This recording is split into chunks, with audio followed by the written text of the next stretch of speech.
Okay, I would like to welcome everybody to our workshop. This is the 12 steps in 2 hours. I'm Ron and I'm an alcoholic. And I'm Amazing Ashley. Okay, so we're going to put on this workshop. It hasn't been done before, so we're going to do it our first time.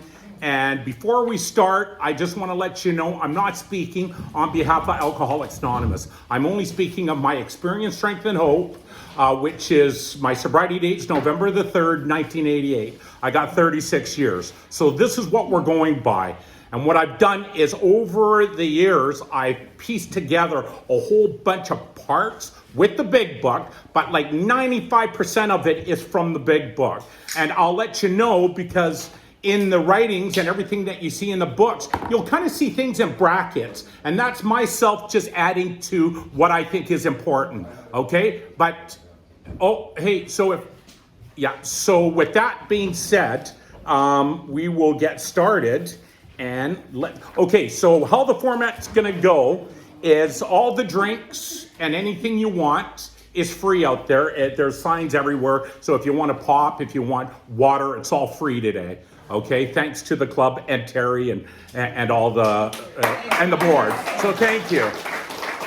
And we got snacks up here, and we're going for 2 straight hours. Sorry about that, you guys, but we have a time limit, and everything's going to be timed. But I'm going to make sure it all flows and it's very crystal clear. All the steps, how it's done, why we do it. I'm going to answer all the questions, but later. So if you have any questions, write down the questions, and Amazing Ashley and I will answer them after this is all done, okay? And we will go through the book very slowly and clear.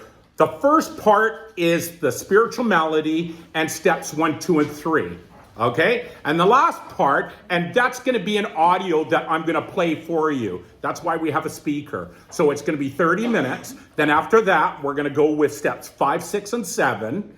And I'm doing this, and how and why I'm doing this is I'm going to show you exactly how I do it if I sit down with any one of you. Do you get me? I'm going to tell you to do things like go to my website, print out the sheets, and there's a reason for it. And I'm going to tell you the reason, and I'm going to start off now telling you the reason why.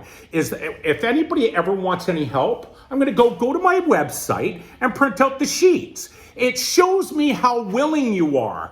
I've done this 1,000 times and taken many people through the steps. I want to see how willing you are. And if I hear any excuses, you'll see it's not here, but it's on my very first page from my website. At the bottom, it says, excuses is worse than lies. There are no excuses, right? And there isn't. You know, if you want to stay clean and sober, and if you want to have sobriety, that's why we're here today. And this is how, and every question you might have in your head, I got the answer for. And so does Ashley. So you write them down, I'm answering them. And so will Ashley, okay? And this is what we're gonna explain to you, okay? So what I do is I say, hey, go to my website, print out the sheets. Once you have the sheets, then we can actually do steps 1, 2, and 3, which you're gonna listen to in just 1 minute, okay? With that being said, did I miss anything? No. So, okay, we're gonna start with that, and we're gonna start. So this is gonna be 30 minutes.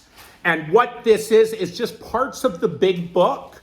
Do you get me? It's parts of the big book. And what I've learned is we can take months and months and months to do these steps, and in the middle of that, you're going to die, or you're going to suffer. And I've already seen people go to the bridge, park the car, jump off of bridges, right? This is life and death stuff. So I hope that you get all the information you're looking for today, okay? So let's start with the spirituality, and let's start with the very first page. So here we go. And it's myself reading and my other sponsee, Big Book Bobby. So we're gonna start right away. Hi everybody, I'm Ron and I'm an alcoholic, and this is Bobby, and he's an alcoholic too. Right, Bobby? Yes, I am. Okay, what we're doing here is we're helping people go through the 12 steps in 12 hours. So what we have today is 2 hours. Is I've been studying the big book for over 32 years. My sobriety date is November the 3rd, 1988. And Bobby, what's your sobriety date? May 20th of 2018. Perfect. So, we have a lot of years between us both, and we want to explain the 12 steps as simple and as easy as possible. So you will need your big book, and it is the first 103 pages, which I will explain to that later. And what we're going to do is we help people go through the 12 steps in 12 hours in a quick and simple and easy way. So we're going to start off with what you should do is print out the 12 steps in 12-hour sheets, and there's 39 pages, and Bobby will show you the sheets right now. Here's the first page in what we're working, and I'm going to explain this to you. And what we're going to start off with is the disease. If you can see the disease up at the top. That's the picture, you guys, the Has disease. to have symptoms, and the disease is alcoholism or is drug addiction. So it says the disease has to have symptoms, and the big book talks about having 2 symptoms. As you can see, symptom number 1 is the obsession of the mind. That's a green arrow pointing at 2. Is the allergy of the body. Well, what happens is before we even have the obsession of the mind and even think about drinking or doing drugs, something happens before that. And really, there's actually 3 symptoms. And the other symptom is the spiritual malady. And we are going to start off with that is the spiritual malady. And it talks about we're going to be unhappy, and we're irritable, restless, discontent. It's actually a warning before I even think about drinking and doing drugs. Something happens before I even do that. And that's the irritable, restless, discontent. Exactly. Anxiety, worry, fear, ego, lonely. It talks about it in the first column.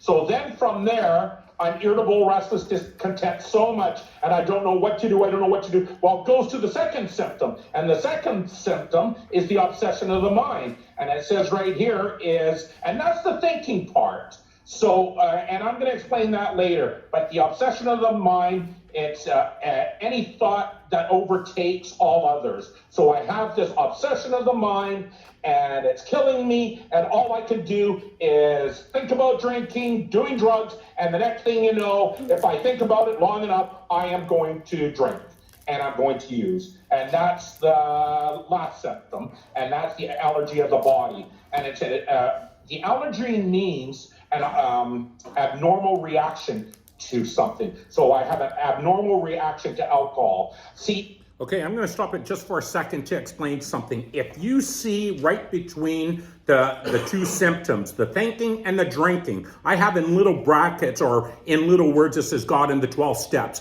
What happens is I'm irritable, restless, discontent. I don't know. I'm in spiritual pain, right? And then I go to my thinking, and I'm now thinking. I'm actually to the point where I'm thinking about drinking. Do you get me? There's nothing else at that point you can do. There's nothing other than the 12 steps in God. Okay? That's the only intervention you have. Okay? And if you don't find God and do the work, and actually do the work, understand the work, you're going to the other symptom, and that's, I'm going to taste it. I'm going to actually drink. And you're off to the races again, and it's all going to be just one big merry-go-round of hell. Okay, so let's continue. Once I take one, I kind of can't stop. I can't control it. And once I have one, I want more. Once I have 2, I want even more. 3, I want more and more and more. And that's just how it goes. So this is how the very first page looks. And Bobby can show you once again the paper of it. And do you want to add anything to that, Bobby?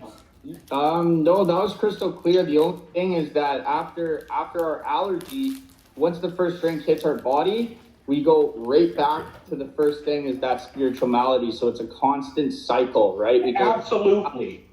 Obsession of the mind where I convince myself that I can control and enjoy my drinking. And then once I put a drink in my body, can't stop, can't control it, an endless, hopeless cycle. Exactly. Thanks for mentioning that, Bobby. So let's turn to page 2. At the very top, it says the website, rightonron.com, loveandservice.ca, and we now have bigbookbobby.com. And of course, that's Bobby, and I'm right on. We also have amazingashley.ca. So if you want to, so you can email us and then we will send it to Amazing Ashley. But you can go amazingashley.ca for all the girls. on. So go to any of our websites. It's all going to take you to this website to help you through the 12 Page steps 2, and everybody. 12 hours. And there's loveandservice.ca, just so you know. So, okay, let's start off.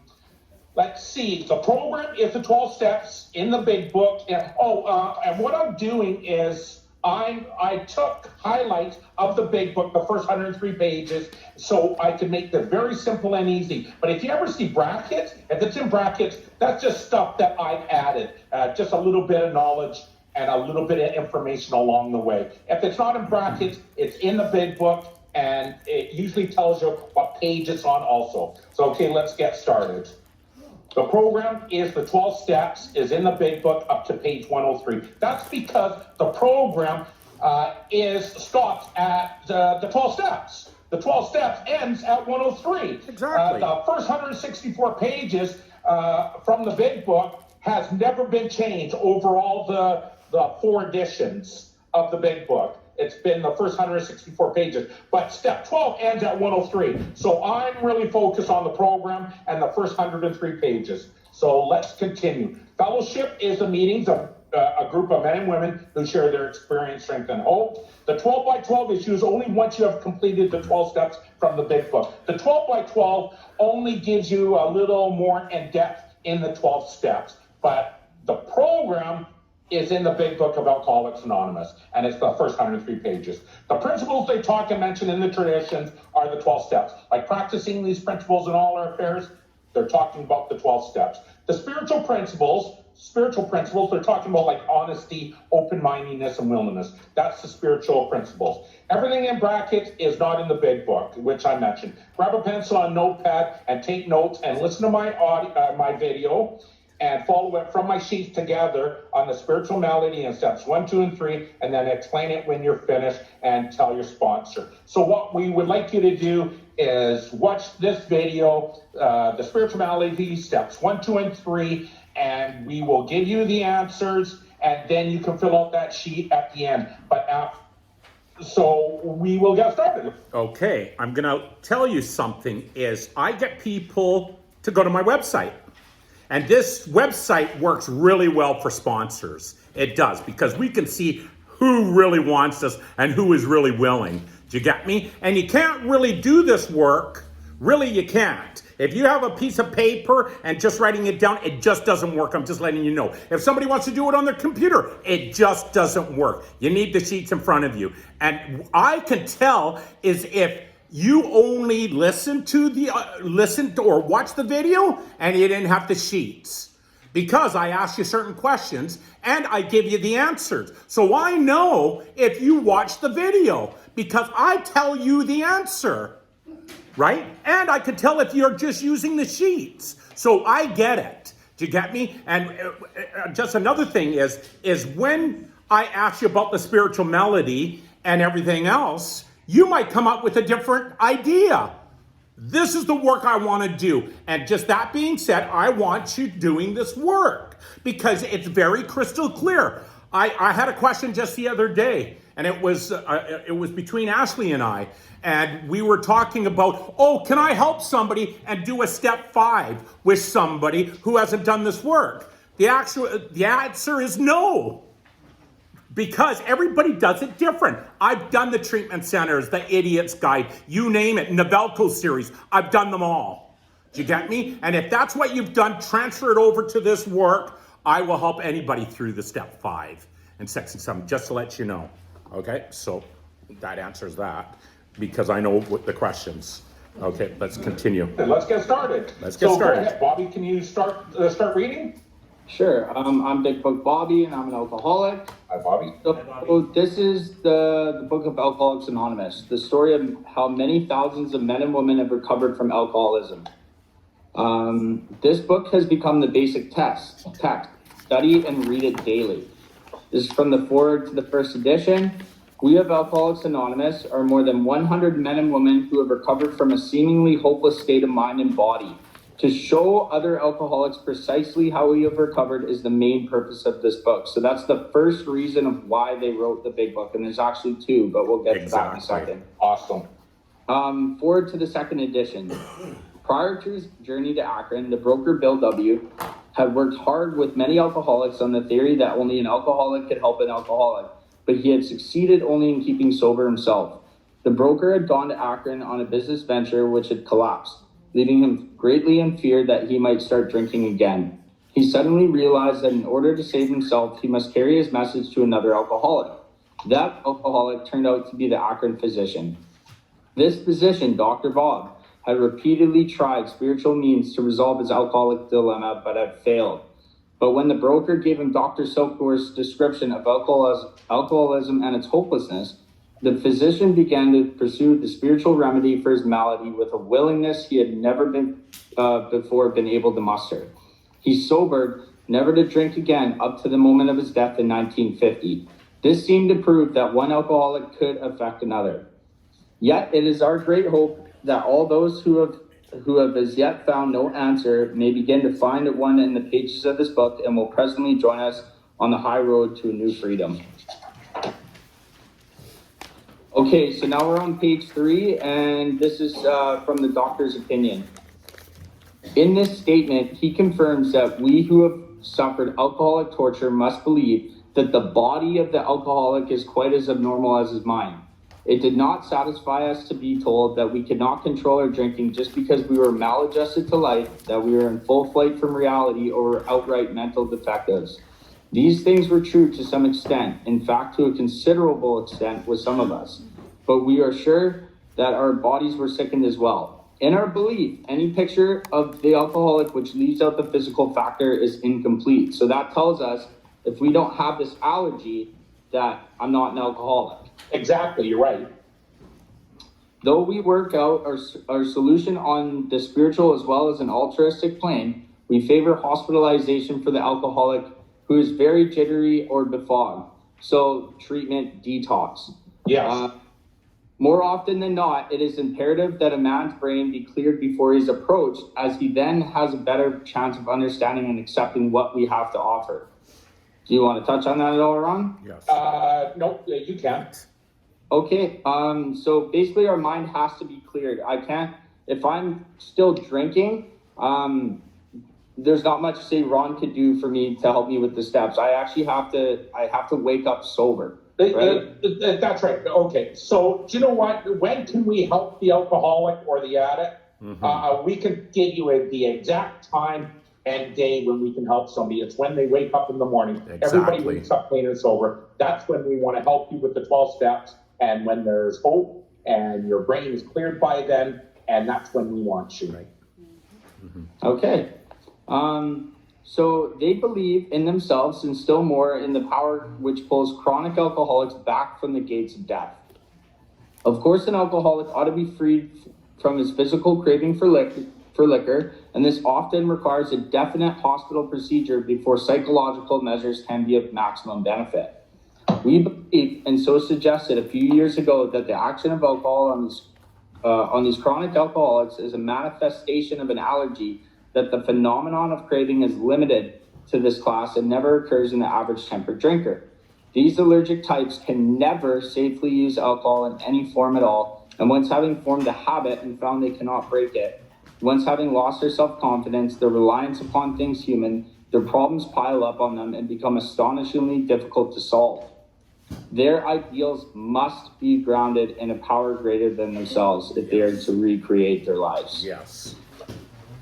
Okay, I'm gonna do this part. Men and women drink essentially because they like the effect produced by alcohol. The sensation is so inclusive that while they admit it is injurious, they cannot, after time, differentiate the truth from the false.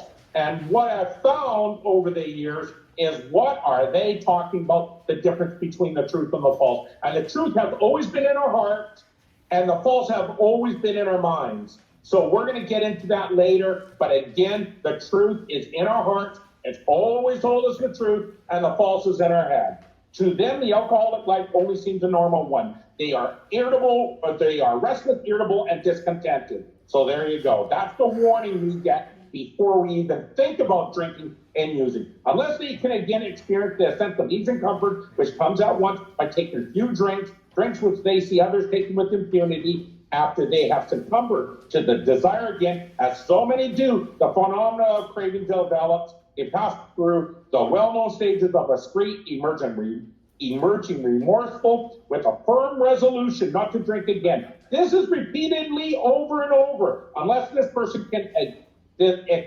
experience an entire psychic change. There is very little hope of his recovery. A psychic change is, I didn't know that. I love that. And where we're going to get you is to your heart. That kind of gives us that psychic change we're looking for. Mm-hmm. On the other hand, as strange as it may seem to those who do not understand, once a psychic change has occurred, the very same person who seemed doomed, who had so many problems he despaired of ever solving them, suddenly finds himself easily able to control his desire for alcohol. The only effort necessary being that he required a few simple rules, which is the 12th step. One feels that something more than human power is needed to produce the essential psychic change. It's true, I can't give you a psychic change, but I can lead it to you and straight to your heart and to this fantastic work. All of these and many others have one symptom in common. They cannot start drinking without developing the phenomenon of craving. This phenomenon we have suggested may be a manifestation of an allergy which differentiate these people and set them apart as a distinct entity. It has never been by any treatment with which we are familiar permanently eradicated. The only relief is we have to suggest is entire abstinence. That means don't drink, don't do drugs. And the steps will teach you how to do that daily. The general opinion seems to be that most chronic alcoholics are doomed. He accepted the plan outlined in this book, and that's William T. Silkworth. That was Bill Wilson's doctor. That's who wrote the doctor's opinion. That's why it's so important. And then an allergy is an abnormal reaction to something. An obsession is when everything oversees that one thought. The first obsession of the alcoholic is we think we can be our own solution. We think we can do this. So wrong. Powerless means lacking power, not listening to God. Whenever you hear power, means God. Powerless means not listening to God. And a malady is a disease, a sickness, or an illness. Okay, so we are going to step one. Yeah. So why don't we start step one, Bobby? And that's on page 5. Now that we went over the spiritual malady, just jump to page 8, and that's going to be where you're going to write down the answers. So right under spiritual malady, just write down restless, irritable, and I've read it for everybody. Unhappiness. That's all you need to write down is that irritable, restless, discontent, and talk about it at meeting. Okay, just to say something, I wrote it down for you guys, but when you're helping somebody through the steps, you're not going to give them this sheet. It's going to be empty, and you're going to see what their answer is. But I just told you what the answer is. It's irritable, restless, discontent. That's what step 1 is. You need to know what happens before I even think about drinking. And that's called the spiritual malady. It's irritable, restless, discontent. And you know what that equals? Spiritual pain. So if you're in recovery, you could even have years sober and you're in spiritual pain. That's the spiritual malady. Okay? And so there's the answer. That's all I'm looking for. What about your name? Yeah, just answer the questions later. For sure. Okay, and that's it. And that brings us back to page 5 with step 1. Yeah, start off step 1, Bobby. Okay, step 1, the problem is our thinking. And the spiritual principle around this is honesty. Step 1, we admitted we are powerless over alcohol, that our lives have become unmanageable. This is from the pages in the big book, 1 to 43. Okay, I'm going to stop there just for a second. So, do you really need to read the big book? Sure, you need to read it. You need to study it like we all do. Good question. We really need to do this work. So, do you have to read the big book from 1 to 47? Honestly, you don't. All you need to do is... Go ahead. Yeah. Up to 43. Yeah. What, Bobby? Oh, nothing. You said 1 to 47. Okay. So just pages 1 to 43. And do you need to read it? Like I said, not really. I would rather you do this work, understand the work, and read the big book later, so the big book becomes alive. Okay, I'm just going to start here. Page 11. Here is something that at work in the human heart which had done the impossible. Bill was sitting at the table when AA first started. Bill was sitting at the table with Abby. Abby's across the table, and Abby was sober. He had 2 months sober, and he came to Bill Wilson, who was drinking at the time, who actually started this AA, him and Dr. Bob and the first 100 men and women. Well, he looked across the table, and this is what he said. There was something at work in the human heart which had done the impossible. So go ahead, Bobby. You can finish off this. Okay, page 14. Faith without works is dead.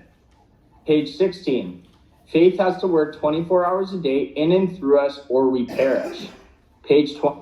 That page 16 is really important. I find everything's important in the big book, but you'll understand later in the steps about this faith has to work in and through us 24 hours a day or we perish. Just because you're in your heart, it's not enough. We actually need to have faith that we're okay, and we will tell you later how that fits in with the steps. Moderate drinkers have little trouble in giving up liquor entirely if they have a good reason for it. They can take it or leave it alone. Page 21. The real alcoholic, he may start off as a moderate drinker, but at some stage of his drinking career, he begins to lose all control of his liquor consumption once he starts to drink. Page 22. Once he takes any alcohol, whatever in his system, something happens both in bodily and mental sense, which makes it virtually impossible for him to stop. Page 23. The main problem of the alcoholic centers in his mind rather than his body. Okay, so let me just jump in there. Okay, Bobby, just for 1 second. So the main problem of the alcoholic centered in his mind rather than in his body. So the main problem is our thinking. So that's terrible news. But the main problem of the alcoholic centered in his mind. So the main problem is our thinking. Go ahead, Bobby. Okay, that being said, I don't care if you're in Al-Anon, I don't care if you're in AA, CA, I don't care what fellowship you're in. I've done the work with every fellowship that you can imagine. So the problem isn't, my husband or my wife or the drugs or the alcohol or the gambling. The problem is my thinking. And we need to know what the problem is. We got one problem in life, and that's our thinking. And it will kill you. It will absolutely kill you. If you live in your head, it'll kill you. But let me just tell you the good news. There is good news. When you get to step 11, they go in step 11, they talk about, hey, we gave you brains. Now you can use them. And that's because now your thoughts after working this is in line with your heart. Your head and your heart are in line by step 11. And you know what I think about every day? I think about you. I do not think about me and what I could get out of life. Okay? So with that being said, let's continue. I know I'm passionate. Sorry, guys, but you're going to hear a lot more. Okay, page 25. The central fact of our lives today is the absolute certainty that our Creator has entered into our hearts and lives in a way which is indeed miraculous. Exactly. So that's, again, explaining where God is, right? And that's exactly. Not who God is. Alcoholics Anonymous won't tell you who God is, but they will tell you where God is. Okay, I've helped priests through this work. I've had a couple of times, and I've helped them through this work, right? And if God alone was enough, I think we'd all be in church today. And I'm not putting down the church, not at all. Do you get me? What I'm saying is, it's not who God is, it's where God is. So you can believe whatever you want. And I believe, my own opinion is God's half of it. The other half is the 12 steps. And this is on page 25. Our Creator has entered into our hearts and lives in a place which is indeed miraculous. I love it. Okay, page 25. One was to go on to the bitter end, blotting out the consciousness of our intolerable situation as best we could, and the other to accept spiritual help. Page 29. Further on, clear-cut directions are given showing how we have recovered. Yes. Page 30. Okay, so this is the obsession here. The idea that somehow, someday, he will control and enjoy his drinking is the great obsession of every abnormal drinker. The persistence of this illusion is astonishing. Many pursue it into the gates of insanity or death. That is the insanity that we're talking about. That's the insanity. Not doing so it. That being said, this is the insanity. This is the scariest part in the big book. It Sorry. truly is, because most people will say the insanity is doing the same thing over and over and expecting different results. Well, the big book's telling you this right here is the insanity is the idea, and it's coming from your thinking, head. the It's not idea. coming from your heart. It's coming from your head. So it's the idea that somehow someday we'll be able to control and enjoy the drinking. To get me, so that's the insanity, but it's coming from your head, and the first two words is really important. It's the idea. The idea. Is the insanity. Thanks, Bobby. Okay, page 30. We learned that we had to fully concede to our innermost self, so it's talking about our innermost selves again, that we were alcoholics. This is the first step in recovery. The delusion that we are like other people or presently may be has to be smashed. Page 33, once an alcoholic, always an alcoholic. Page 33, there must be no reservation of any kind, nor any lurking notion that someday we will be immune to alcohol. Okay, with that being said, is I've taken a lot of women through this, through the program, and women have a reservation. A lot of them do. And Listen, the reservation is they do want to drink, but only one time out of their whole lifetime. This is and that's true. when they get married. And I've heard it over and over again. So again, if you're a woman in the fellowship of AA, and if you're doing this work, we do not have any reservations. Even when we get married, we drink pop, okay? Or we drink sparkling water, but we do. I've had many women I've done this work with, and a lot of them have said, oh, I'm not going to drink, I'm not going to drink, but can I have a drink only one day at my wedding? This is actually true. I've taken a lot. Somehow women are brought up where there's that white picket fence, there's that great guy, and you know what? I'm not going to drink, but my wedding, just this one time. And I've actually known many women who actually on the way after their honeymoon, or maybe to their honeymoon, they drank. Not drink, ever. Drinking alcohol just can't be an option. If we know that we are alcoholics, it just can't be an option. That's right. Page 34, lost the power to choose whether he will drink or not. Page 39, will be absolutely unable to stop drinking on the basis of self-knowledge. Page 40, subtle insanity which precedes the first drink. Page 42, I saw that willpower and self-knowledge would not help in those strange mental blank spots. Page 43, once more, the alcoholic at certain times has no effective mental defense against the first drink.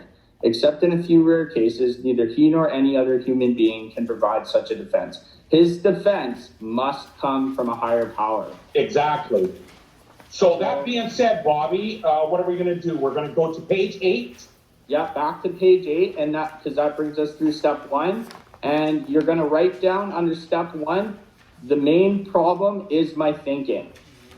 Absolutely. The That's problem's all we my want to know thinking. as sponsor, and we hear in meetings. It's not when it comes to alcohol. Step 1 is the main problem is our thinking, and it is our thinking. It is the It's our problem. thinking. So I love that. Okay, so let's go to step 2. And step 2, it's that the solution is God, to keep an open mind. Step 2, came to believe that a power greater than herself could restore us to sanity. And we know what the insanity is the idea. Big book pages from 44 to 57, we agnostic.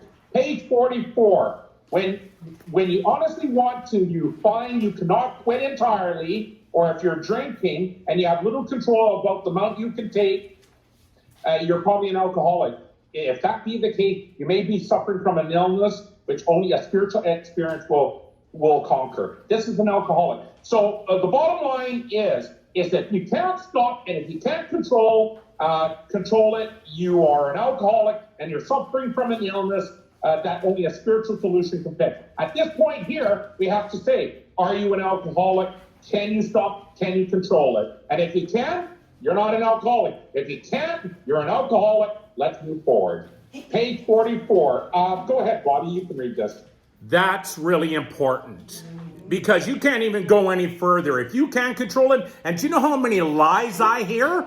Oh, do you know what? I can control it. Well, here, how about this?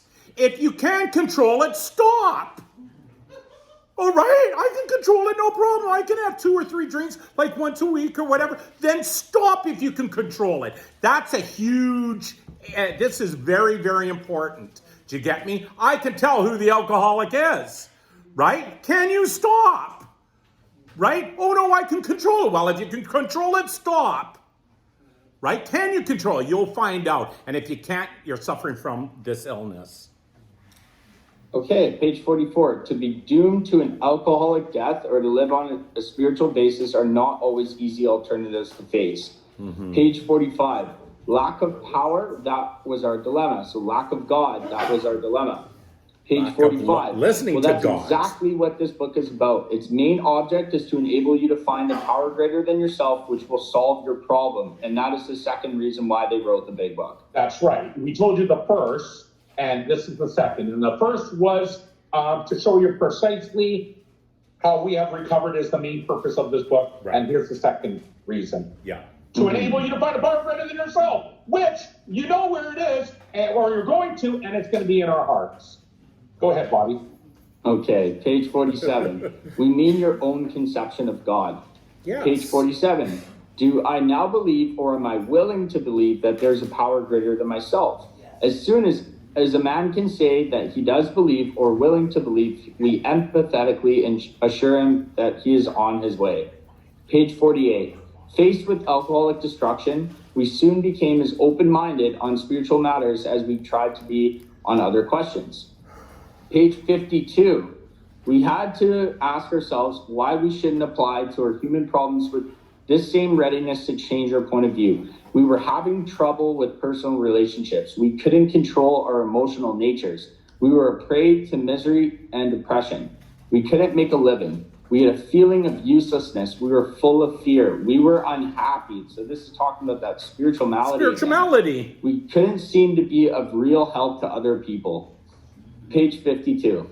When we saw others solve their problems by a simple reliance upon the spirit of the universe, we had to stop doubting the power of God. Our ideas did not work, but the God idea did. Exactly. Page 53. God is everything or else he is nothing. God either is or he isn't. What was our choice to be? Page 55. For deep down in every man, woman, and child is the fundamental idea of God. So they're again telling us exactly where God is. Exactly. Perfect, Bobby. Not who God Page is, but 55. where God is. We found a great in our reality hearts. deep down within us. Yeah. Page 56. Who are you to say there is no God? Page 57. When we drew near to him, he disclosed himself to us. Page 57. God restored us all to our right minds.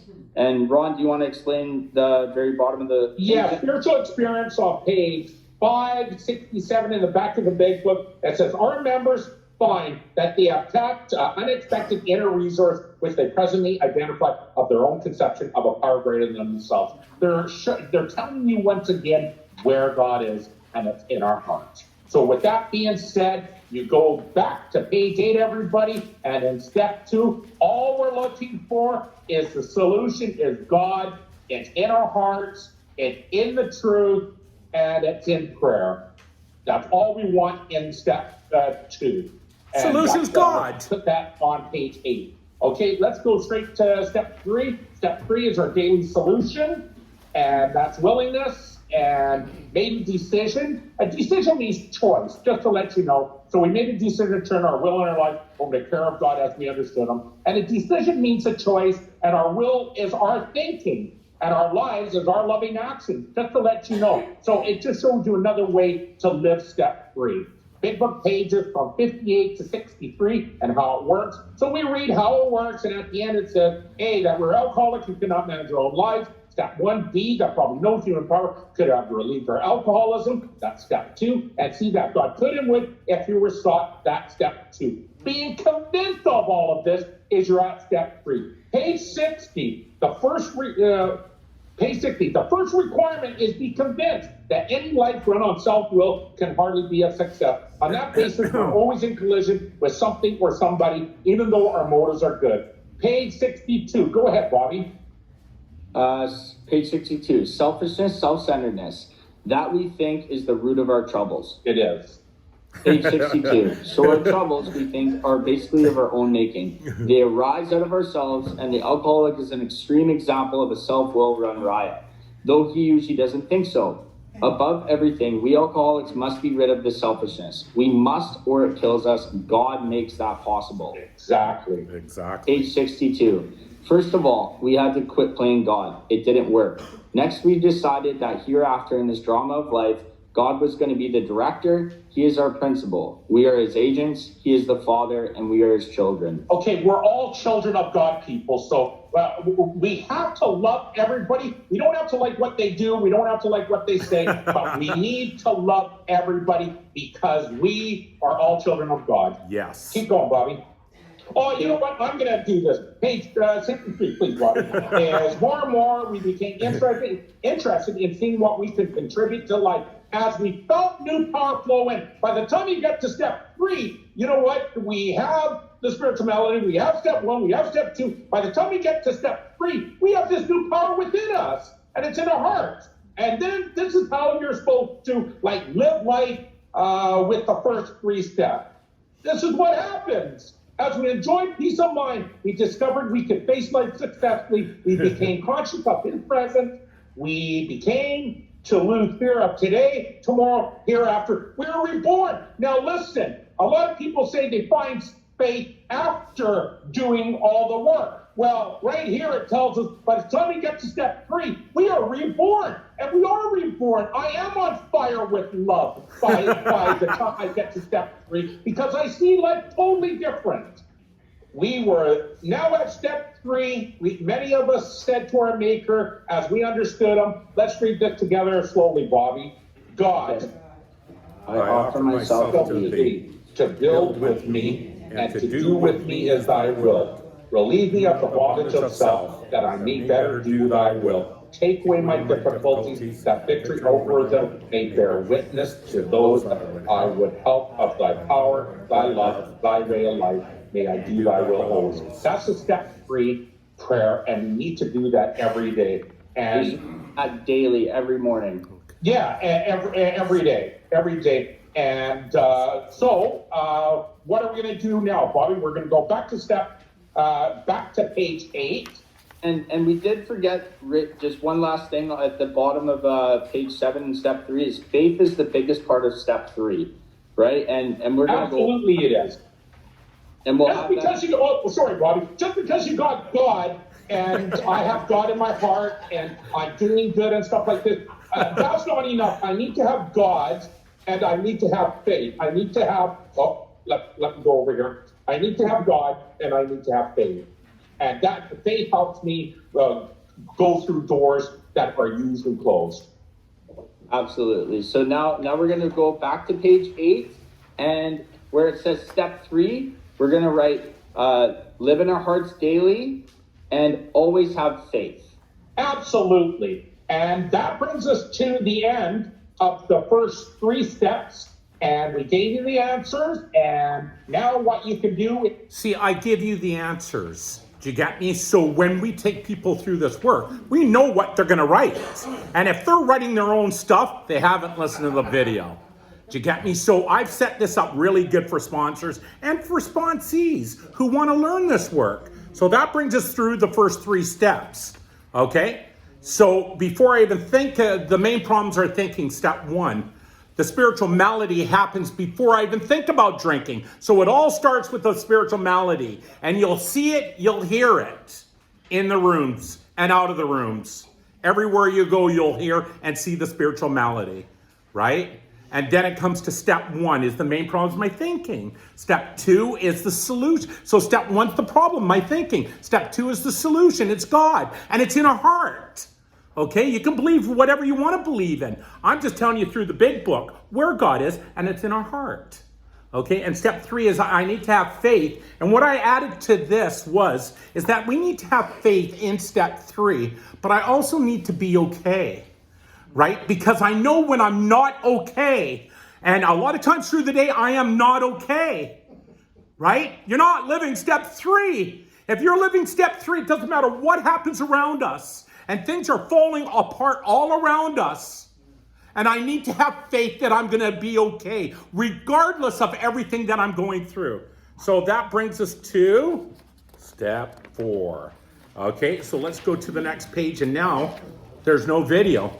And so now you're going to hear it live. Okay, so let's get right into step 4. Okay, so we'll go to page 9. If everybody follows, we're in page 9. And these are just the definitions of some of the words that are mentioned in the big book. I think one of the most important parts right now is fault. If you look at fault, something done wrongly, an error or a mistake, a defect, or reactions. Okay, that's going to come up a huge part in step 4. I'm just letting you know, whenever you hear faults in the big book, it's my reaction, and I react. So that's going to come up a lot in step 4. So let's go to the next page. Okay, so next page is defects of character. I worked really hard on this, so I'm going to explain it to you. The 3 columns in white is my self-will, my ego. I'm angry, I'm inconsiderate, I'm mean. These are all the things in white. Do you get me? So what happened over the years is I've collected all these defects of character, and then I'm thinking, hey, why don't I just add to it to help me out with step 6 and 7? So on the opposite side of my being mean and being angry is God's will. Do you get me? I need to be loving and stuff. That's going to help us out. Just to let you guys know, this defects of character sheet is going to help out a lot with the steps, believe me, because we need to know our defects, but we need to know God's will also. And that's step 6 and 7. So that's the defect sheet. We're going to be mentioning it quite a bit on page 10. So let's move one page further. Okay, now this is where it becomes really interesting because I got resentments, and let me just read. Resentments, page 64 to 67, made a searching and fearless moral inventory of ourselves. Resentment is the number 1 offender. It let me just stop there. Resentment is the number 1 offender. Hey, don't answer this, whoever I've taken through the steps. Don't answer this. Okay, resentment is the number 1 offender. Does anybody know? Don't answer. Does anybody know what number 2 is? Does anybody know? Just take a guess, other than the people I've helped with the step. Resentment is number 1. What's number 2? It's gotta be fear. No. And I'm going to tell you, 2 things almost set Bill Wilson back out drinking. And they mention it. Now that's a guess. Do you know what it is? Defending your mistakes. No. Okay, I'm going to tell you. Self-seeking. No, self-pity. Self-pity. Sorry, it's self-pity. Self-pity. Resentment and self-pity almost sent Bill Wilson back out drinking. Though it did. So it's resentment and self-pity. Okay, so that being said, number 1 offender is resentment. It destroys more alcoholics than anything else. From it stems all form of spiritual disease, for we have not only been mentally and physically ill, we have been spiritually sick. When the spiritual malady, that irritable, restless discontent, is overcome, we straighten out mentally and physically. We listed the people, institution, and principles to whom we're angry. So here we go, and I'm only going to give you like 3 examples, but I'm going to explain why and how come there's only 15. If you look through just these first 2 pages, it's only 15. And I have a limit of 15, and I'm going to explain why. After I've done this work, I have 15 people, places, and things, and then I got 10 resentments on yourself. Okay, and there's a reason for that. When I first came into AA, I had 600. Right? Everything pissed me off. If you had money, if you had a girlfriend, boyfriend, if you had money, if you had nice clothes, if you knew what you're talking about, everything pissed me off. And the truth is, I had 600. Like, that's crazy. So now I get a limit, and I'm going to tell you why. And I'm going to explain why, okay? So I have 3, let's just go with this. You can go straight down or you can go across. I don't care, but I'm going to explain it to you. And I'm going to give you 3 examples. We picked out 3 really good examples. And one is this loud guy. I don't know if you know him, but it's Right on Ron. Right? That's me. And why I have my name there is I'm on a lot of step 5s. Do you get me? Somebody saying, hey, I got a problem with resentments. I hate this Right on Ron. Sometimes I make the very top. Like, But let's go through that. Let's go through right on Ron. Okay, so example is right on Ron. You know why I'm pissed off? He's loud. Okay? Let's see. He doesn't like me. So if you think I don't like you, you're actually wrong. But your head is telling you he doesn't like me. Okay? And he's too happy. Who the heck can be happy for 36 years of sobriety and actually be that happy? The number one person I would not like if I was new would be me. I'm just telling you, I'm just being honest. If I sat at the back of the room and if I was judging people, it would be this loud guy. It would be, that's the truth. Okay, so let's use him. I'm really pissed off at this loud guy, Ron. Okay, and it affects my pride, self-esteem, personal relationships, sex relations, security, ambitions. Okay, I'm gonna pick two. It affects my self-esteem and my personal relationship with him because I don't like him. Okay, so it says, putting out the mind's wrongs others had done, we resolutely look for our own mistakes where we had been selfish, dishonest, self-seeking, frightened. Self-seeking, they only added in step 4. I don't know if you know that. But my 4 main defects of character self-seeking isn't one of them. But they added it in step 4. And do you know why? Is because I want something from you. When it comes to girls and prestige and money, I want something from you.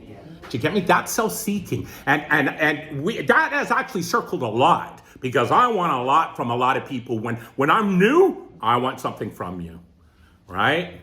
You don't get to any other place, but that's where you start. I want something from everybody. After you do the work, it's like, now I want to give. I don't want anything from you. I want to give to you. Okay, so I'm selfish. I don't like this loud guy. Forget it. Okay, so now remember I talked about our faults, and they mentioned our faults in step 4. So I used to do Joe and Charlie, and I did all this work. And I actually had to stop doing all of these other programs because if it comes down to what Right on Ron says, or Joe and Charlie, or the big book, I'm going with the big book, right? And the big book talks about our faults. So, and what are they talking about? My faults are my reactions. So, what are my reactions to this loud guy, Right on Ron? Well, let's just see. And I just said, hey, name 5. Name 5 things that I don't like about this Right on Ron guy, this loud guy, okay? From the defect sheet. Oh, from the defect sheet. Pick out 5 from the defect sheet, yes. Okay, so I got this from the defect sheet. I'm jealous because I want all that time. I'm inconsiderate every time I see him. Don't like him. I'm gonna be inconsiderate. That's how I'm reacting to this loud guy. And judging, 100% I'm gonna judge this loud guy, right? Don't like him, too loud. I see somebody smiling, but thank God the steps work, okay? And I'm angry at this guy, right? I don't even know this loud guy, and I'm angry, right? And what's the other one? I'm mean. Of course I'm gonna be mean to him because I don't like him. I'm judging him. No, I don't like him. I'm gonna be mean to him. Right? So that's how my reactions, that's my faults. So I need to see that. So let's name another one. Let's see relationships. Oh, this is going to be good. Okay, so relationships. This is relationships, with your loved one. Or maybe not, right? But our relationship. Okay, if you're in a relationship or the next one, this is kind of what's going to happen, people. It could. They're going to be mean to me, right? And this is the cause is because I'm resentful at my other half because they're mean to me. They ignore me. They disrespect me. Disrespect is the worst. Like respect is the most important thing for me in my life today. But disrespect, it's gonna happen. Doesn't listen to me and lies to me. So we're just writing down 5 things, right? That we're resentful at my loved one. And how does it affect me? Well, bingo, we get them all. It affects my pride, my self-esteem, personal relationships, sex relationship, security, and I'm circling them all. Yeah. Same goes with where had we been? Okay, where had I been selfish? Yes, I'm selfish, dishonest, self-seeking. And I want all of this with my loved one, my relationship. Okay, so now now I have to go with my reactions to that relationship. And the number one thing I hear in relationships, but easily, is avoidant. They don't want to talk to each other. They love each other. They're sleeping with each other, but they do not want to talk to each other. They don't. They don't. It's like, what? And they're angry at each other. And they have anxiety. And they're very withdrawn. Because they don't talk to them, they're withdrawn. So they would rather talk to their sponsor, or they would rather talk to their best friend than talk to the one they're sleeping with and they're in love with. And then my feelings. Okay, and my feelings. And let me explain something about feelings. Okay, let's make this very, very crystal clear. If anybody knows about feelings, and the women are going to open up to this, they're going to listen to this. Okay, feelings, I have to listen to you. I have to respect that, and I need to listen to your feelings. But I need to remind you, feelings are not facts. And they might not necessarily be the truth. But believe me, every guy, you better listen to her. And you better respect her. And you better listen to how she feels. Right? But I also say, hey, my feelings are my feelings, and they're not necessarily the truth. But I hear every word that you're telling me. Okay? So feelings are not facts, and I love facts. I love the truth, okay? But I have to respect that. So what's this other one? Mom. Everybody has a mom, and I'm resentful at my mom, okay? I'm not, but this is just an example. So why? Why am I resentful at my mom? She talks mean to me. She won't lend me money. I hear this from everybody. If you live with your mom or not, I hear this pretty much from everybody. She won't lend me money, right? How can I buy those shoes or that new condo? They will not lend me money. Don't they know I'm broke and I'm an addict and I'm an alcoholic? Come on. And they're nosy. Your mom is nosy. And if you got kids and if you're a mom, you know this, right? And yeah, so they're nosy. And they're rude to me. My mom's, not my mom, but I hear it. Their mom is rude to them, right? And they put pressure on you, right? Our parents put pressure on us. Why are you doing this? You're a screw up. Do you get me? Why are you 40 years old and you don't have a life yet? Come on. That's my resentment. So how does it affect me? My pride, my self-esteem, personal relationship, security, or ambitions. Okay? Okay, this is how it affects me. This is how it affects me, okay? And where have I been? Yep, I'm selfish. Yep, I'm dishonest. Yep, I'm self-seeking. I want something from mom. And am I frightened? Yes. Right? And this is with mom. Okay, but how do I react to mom? And this is where I get my defects. This is my defect sheet again. Give me 5 reactions from mom. Okay. I'm avoidant with my mom. I'm defensive because I know what I'm doing. I'm defensive. And remember, my reactions are my defects of character. So I'm defensive. You don't know what you're talking about, Mom. You don't, right? I deserve that money or whatever the case might be. And okay, I got boundaries. Okay, Mom, I got boundaries now. Hey, oh, how is that going to work for you, right? And every boundary is going to be walked over, right? Okay, so now I'm angry. I'm reacting and I'm always, I talk to Mom and I'm angry. I am angry. Angry. And I'm dependent. Of course I'm dependent because who else is going to give me money? Right? So there's our 3 examples of people, places, and things. Do you get me? And some of the places could be like courts. It could be like income tax. And I'll tell you what some of the principles are. Why are the rich are getting richer and the poor are getting poorer? That's a huge principle, right? And I got other principles. Do you get me? I've heard, right?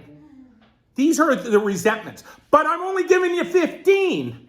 So I've only gone through 3 with you right now, okay? So we turn over the page.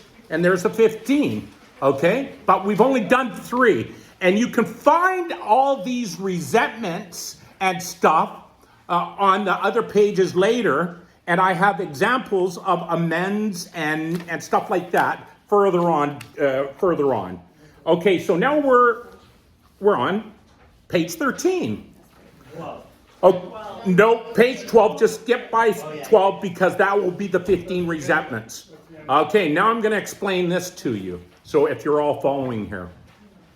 I have 15 resentments, I've named them, okay? Now I need to deal with resentments on me. Do you get me? And I'm going to tell you why I put this second and not first, because this used to be first. And when I would do the steps with people, I would go, okay, name 10 resentments on you. Do you know what? I had people throw this at me and say, F you, I'm not doing it. I don't care about any resentments on me. This work is about other people, and it's not. It's more important to do resentments on ourselves, right? You need to heal. And actually, the most important person is on yourself.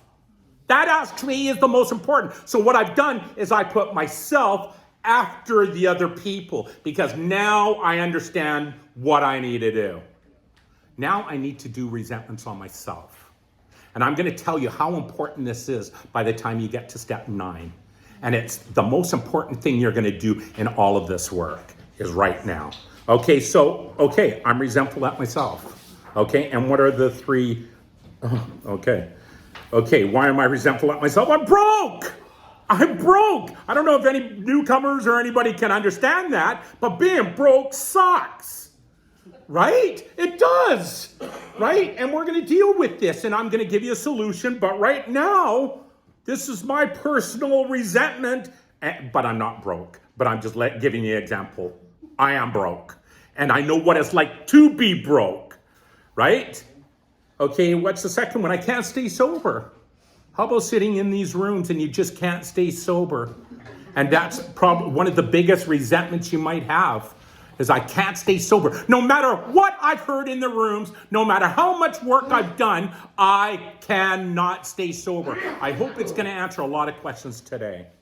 What's the other one? Lying to myself. Of course, right? Biggest thing about me is, hey, you can do 2 things really good in life if you're an alcoholic and addict. 2 things. You can drink and you can lie. Right? We are the best actors in the world. I can look straight at you and lie. And I would be good at it. Right? And I can tell if you're lying. I don't know if you can tell if I'm lying because I've been doing it for years. Do you get me? Learned how to lie because I'm an alcoholic. I'm an addict. But I don't have to do that today. But that's my resentments towards myself. That's really important to name 10 things. Okay? That you're resentful of yourself. Okay, so how does it affect me? It affects everything. Okay, where have I been? Selfish, dishonest? Yes, I'm selfish, dishonest, self-seeking, and frightened. So now, how do I react? And how I react with myself is I try to put up boundaries, and that's how I'm reacting. Do you get me to some of the resentments I have? I try to put up boundaries, but I always break them, right? Because I'm living in my head. Another one is people pleasing, right? I don't know if a lot of you guys can understand that, but if you're new, I try to people please. The most important, the hardest word for you to say? No. Right? And do you know what I teach you to say? Yes. No. It's no right away. Terry, I shouldn't mention names, but I'm just gonna mention something. As I was asked to do this a lot of times today. I was asked to do this, and every single time I said no. And what happens is when I say no, it can give me the opportunity to think about it. And I thought about it, and I thought about it, and then when I'm 100% sure, I say yes. So today, there's just a little tip for you. When you're 100%, it's always going to be yes. And if you're not 100%, and I'm warning you, if you're 100%, if you're not 100%, say no. I'm just warning you. Okay, so I'm people-pleasing and I'm mean to me. I'm mean to me because I can't stay sober and I don't follow this work. I don't understand this work. Do you get me? People have tried to tell me this work, but I don't understand it. That's why you're here today. Okay, I'm going to make it very crystal clear for you. And I will answer everything, believe me. Okay, so that's the resentments on me. And so that's it. Okay, so the next is fears. Okay, we have this sheet, and I really worked hard on this too, is I have a lot of fears, and I'm going to explain it to you. Is we have fears. We have two kinds of fears. I don't know if you guys know this.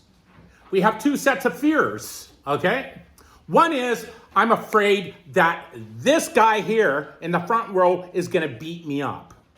Did you get me? And I'm afraid he's going to beat me up. That has to do with the resentment, okay? But on page 68, at the top of page 68, it talks about we have fears that have no resentment in connection with it. So I have resentments in my life, okay, that have nothing to do with resentments. And here's some of the things that I have that I need to deal with. What are they? Spiders, anger, being broke, intimacy, fear of men, fear of women, fear of sobriety, and I used to have just this list, but then I wanted to add more, so I added the solution to it, because having a fear you're going to learn isn't enough. Okay? I need to do something with that, and praying is not enough. So let's go to the next page. Oh, good. Okay, so we have fears that have no resentment in connection with it.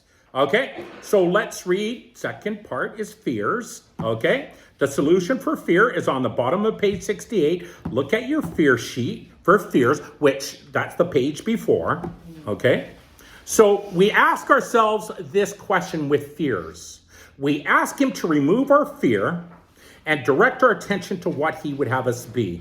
Let's forget that last line. So I have to, whenever a fear comes up, I have to direct my attention to what he would have me be. God, what would you have me be? Okay, and so let's just go with one example. Swimming. I have a fear of swimming.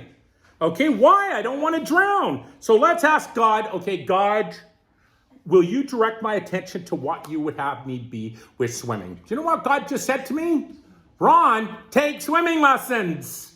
See, you cannot remove a fear without an action. I can pray all I want. And you know what's going to happen? Nothing. Nothing. Lots of prayers, no action. That's why the only way I can remove a fear is with an action. So if I do the action, am I going to remove the fear? 100%. So you know what God says? Take swimming lessons. I take swimming lessons. Am I going to be afraid to swim anymore? No. This is why we do this, right? I cannot be living in fear today. So I'm going to give you 3 really important examples. And these 3 are a lot that I've heard, because I've done this work with thousands, okay, at least 1,000 people. Number 1 is intimacy. I hear it. Do you get me? And I don't get into details or anything else, but they go, oh, intimacy, right? And it's avoidance. And why intimacy is such a problem, it's because of the avoidance. I love them, but I don't want to talk to them. And I definitely don't want to do anything, right? So you're going to avoid it. So I'm going to go, God, okay, God, direct my attention. What would you have me be? And now I'm going to read what the solution is. Communication and be comfortable. If I communicate with my other half, and Ashley will tell you something about this communication. She'll add to it in 1 second. Is if I communicate and if I'm comfortable, I can do pretty much anything I want in this world with intimacy with my other half. But I always thought communication was the biggest key, and it's not. What's the biggest? Comprehension. That's right. Comprehension is. It is. And I always thought, me talking to my loved one, do you get me? I'm going to communicate with her. He's going to communicate with her. It's just a communication. No, it's not. Comprehension is I now understand. I understand what you're telling me. I need you to respect me. I need you to understand what I'm saying. Guys, do not hear anything. Sorry, guys, but we do not hear anything. We might see things, but we don't hear anything. You need to listen. You need to understand what she's saying to you. And that's comprehension is way more important than communication. Okay, so comprehension. And it's important in our everyday life. right? Yeah, it doesn't matter what the relationship is. Anytime there's communication, you need to have comprehension behind it. So asking questions too when you're talking to someone, you know, what happened? What, you know, why are you feeling this way? I want to understand more. You know, it's really important. It opens up conversations at a deep level of connection with each other. It's just more wholesome and just, it's spiritual. It's nothing but good. Anyways. Comprehension, remember it. Okay, the last one is fear of sobriety. And my fear has always been, and there might be people in this room that do have a little bit of that fear about sobriety. Do you get me? You know, sobriety is being clean and sober. It's none of that half measure stuff. It's clean and sober, right? This will not work. I'm just warning you all. Do you get me? I understand the traditions. I understand the work. It will not work. I'm just making that very crystal clear if you're not clean and sober, right? Because I need God, and I need to trust God. I need to have faith in God, not in some outside thing. I need to be clean and sober. And if you're doing a half measure thing or whatever, that's up to you. But it won't work. See, if I work the program, I'm gonna get the benefits of working the program. If I don't work the program or understand it, I'm not going to get this. And you won't get this. Okay, I'm just letting you know. So sobriety, and why, is because it's confusing, right? I have old timers as well as newcomers in these rooms, and I hear it every day, and I look around the room, and it's confusing. You know, one of the biggest things is, oh, welcome to the program. No, this is the fellowship. The program is the 12 steps, and you hear it at every meeting. And do you know what? That's just how it is. So I'm warning you what's going to happen if you do this work. The good news is you're going to get it, and you're gonna understand it. You're gonna live it. The bad news is and it's really bad news. The bad news is you're going to come to these meetings, and you're going to understand how many people don't understand this work. And that's sad. Now that's really sad. When I sit in these seats, when I sit in the seat and I hear and I listen and I watch, right? And they don't understand, right? And who's responsible for that? I am. We are the ones who have done the work, who understand the work. It's our responsibility is to help those that don't understand. So it's confusing. So my fear is it's confusing. So what's the solution? I need to work and understand the work and live the 12 steps. And we need to teach it. So what I do, if you've ever heard me share at the meetings, I don't talk about my drinking story. And if I do, it's like 20 seconds long. Do you know what I'm talking about? I'm teaching you. I'm teaching you what the problem is. Where's the solution? Do you get me? I'm teaching you. I'm teaching about the fear. There's two fears, right? I'm teaching you that with faith and a new action, I don't have to live in fear today. Okay? So let's just read the bottom here. We reviewed our fears thoroughly. We put them on paper, even though we had no resentment in connection with them. Okay, all men who have courage, they trust their God and having faith. Okay, so this is the fear, and that's how we deal with it. Now, we got the next page is page 16, and we got amazing Ashley. She's going to explain all this to you. Okay, Ashley, so we're on page 16. So we're on page 16, and we'll start at the top. It says the third list, sex relationships. That's page 69 to 70 in the big book. And up here in the box, it says, God alone can judge our sex situation. If sex is very troublesome, we throw ourselves the harder into helping others. And if we are not sorry and our conduct continues to harm others, we are quite sure to drink. We are not theorizing. These are facts out of our experience. Okay, I'm just going to stop her just for a second.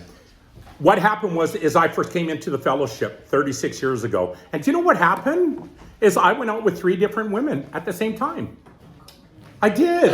Oh, you got to hear this story. So I went out with 3 and I didn't understand that was actually wrong. I didn't know that.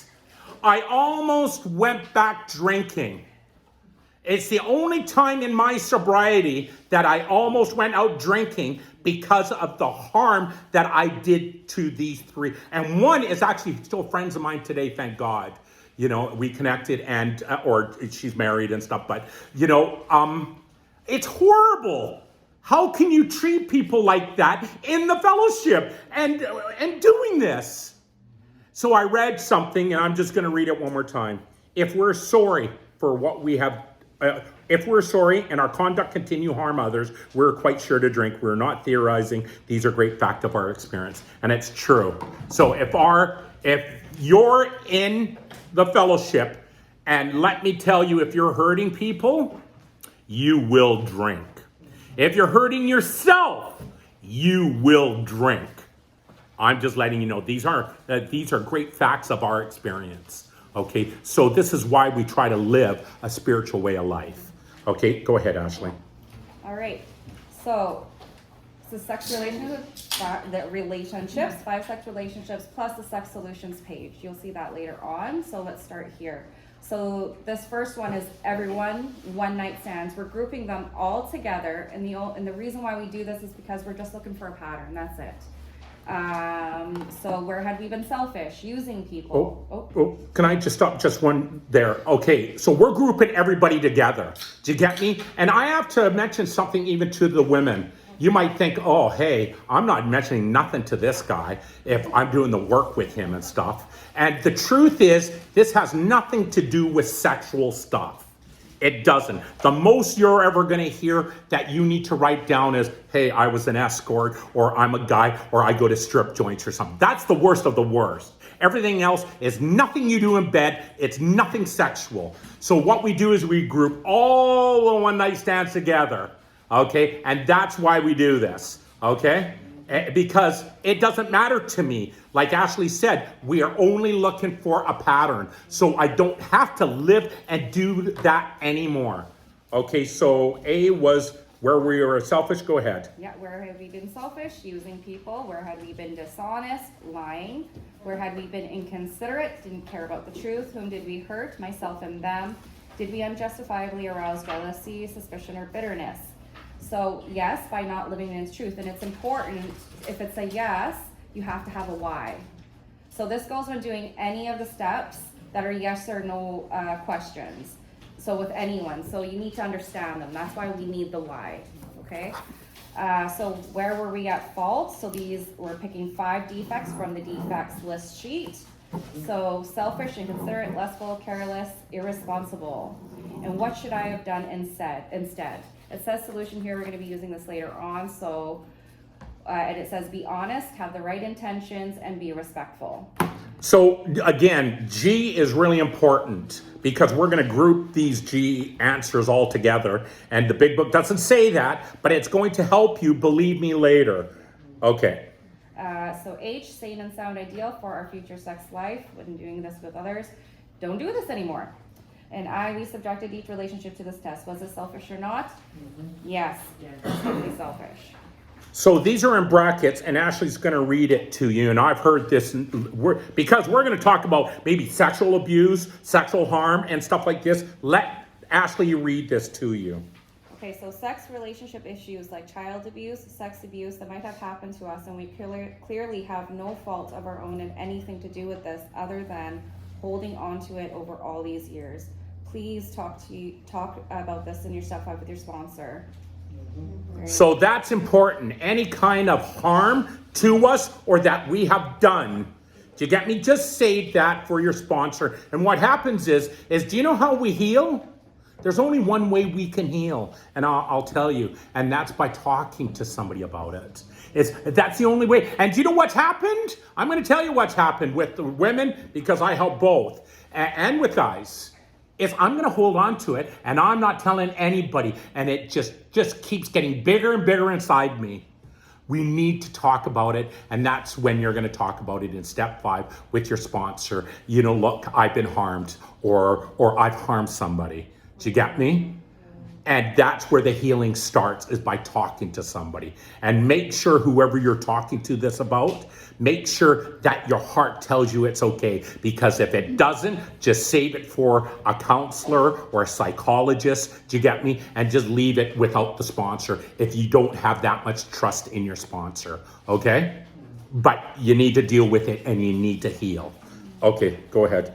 So read the bottom, All Ashley. right, so right at the bottom, so respect is number one, then honesty, communication, compromise, comfortable, and comprehension are mostly what I hear if you're in a relationship now. These things are really important. This is what I hear from everybody. Do you get me? So I put them in. Number one thing is respect. Do not kid yourself. I hear this from every step 4 and 5 I listen to. And these are the top things. And respect is number one if you're in a relationship or headed to a relationship. You better read this because this is what you need. And if you're not getting it, this is why we're doing the work. Okay. Go ahead, Ashley. All right, so pages 17, 18, and 19. This is where you're gonna have, you're gonna write down 3 personal relationships you had with someone. You can pick a person, write their name on the top, and you're gonna go through the list to get all the questions again and write it down.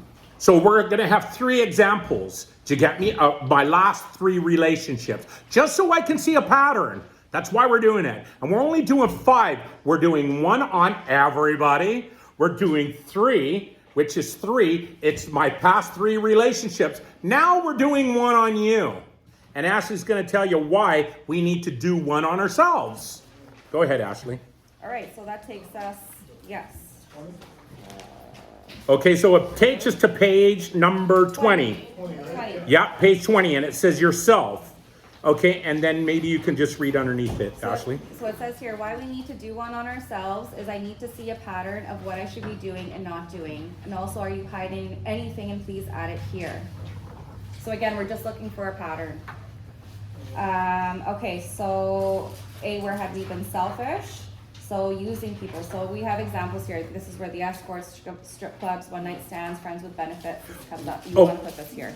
Yeah, so why we've added this is it's really important because people don't want to tell people, look, hey, I go to strip joints every single night. I don't. But you get me? This is where it's going to come out. And I've done it even with women. Hey, I'm an escort. I slept with 1,000 guys. I'm like, what? You know, and I'm like, oh, okay. But this is where it's going to come out. I don't care what you've done, but this is where it's going to come out. Right? Because we're holding on to all this stuff. And it's keeping us sick. And how can I help you, or how can Ashley help you if we don't know? But if we know, we are going to help you heal, and we're going to help you get to the solution and steer you to the solution. But this is where it's going to happen. You're going to love this part, Sue. Relationships on yourself, page 20. Okay, so that's why. This is where it's going to come out. Okay, so B, go ahead. B, where had we been dishonest, doing unspiritual things? Where had we been inconsiderate? I need to live a spiritual life. Whom did we hurt? Myself. Did we unjustifiably arouse jealousy, suspicion, or bitterness? Yes, when I lie. So again, yes, and then why? This is the personal sex relationship on yourself. These are the answers. And where were we at fault? So 5 defects from the defects list. Irresponsible, avoidant, lustful, withdrawn, deceitful. What should I have done instead?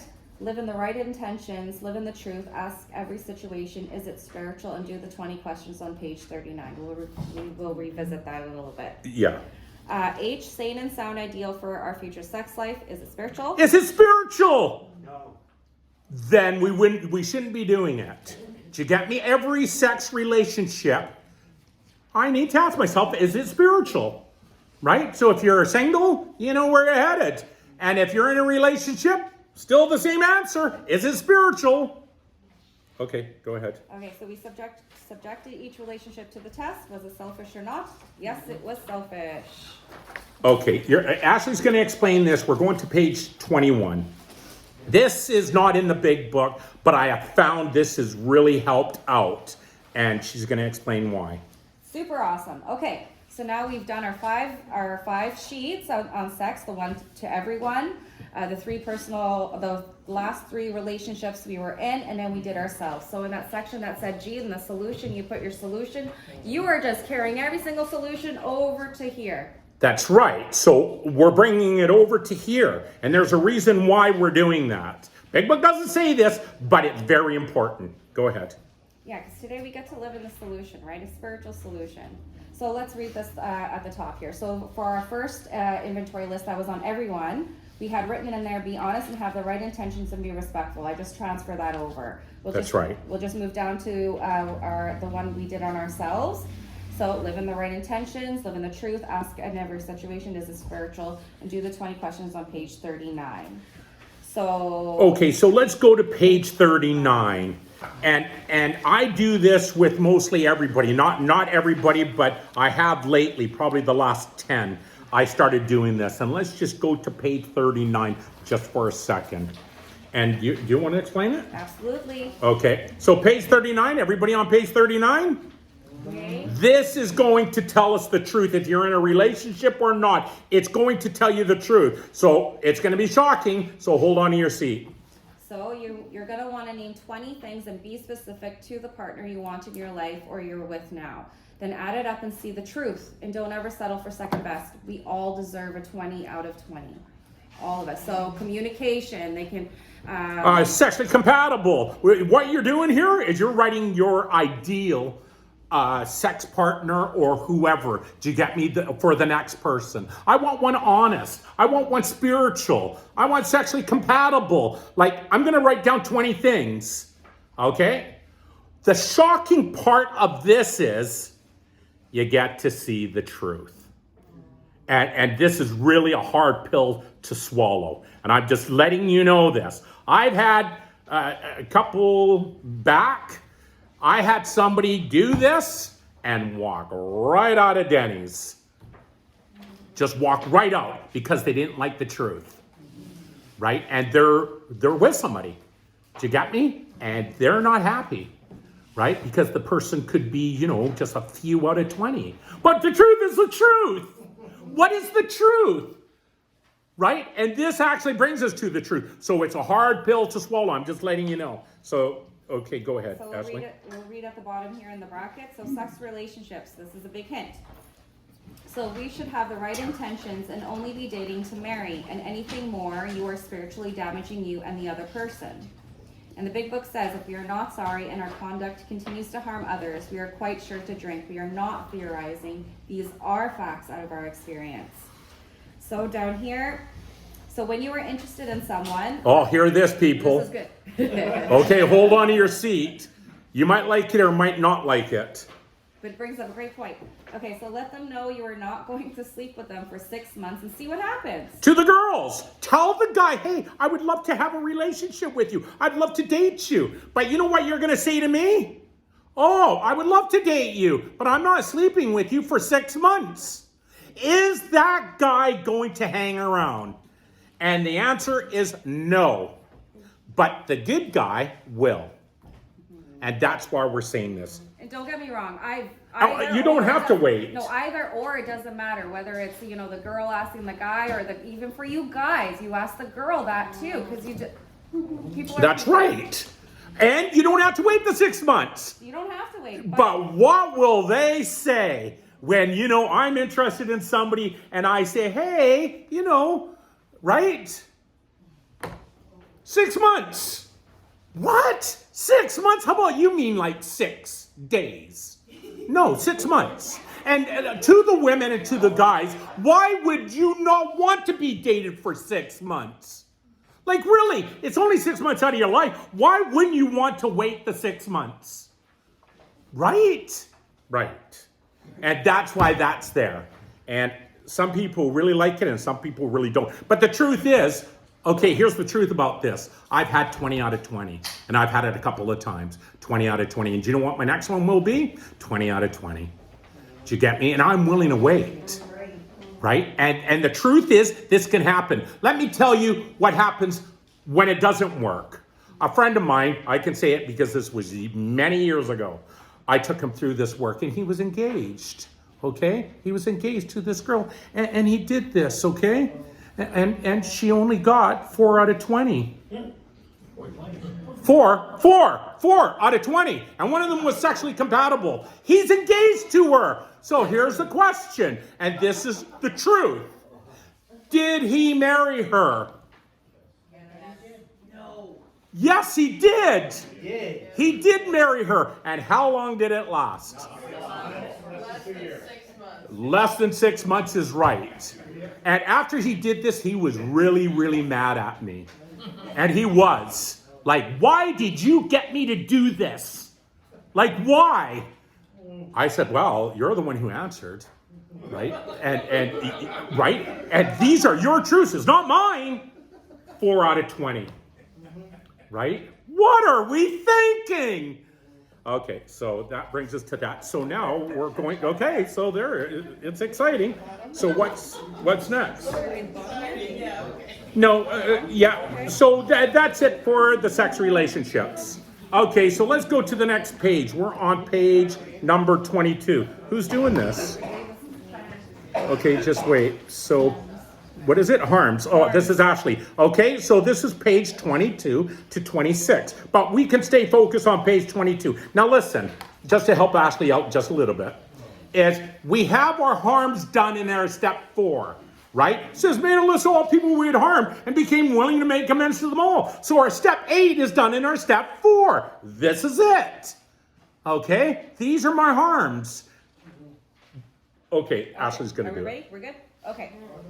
So page 22. So list harms. So page 70 of the big book, we have listed the people we have hurt by our conduct and are willing to straighten out the past if we can.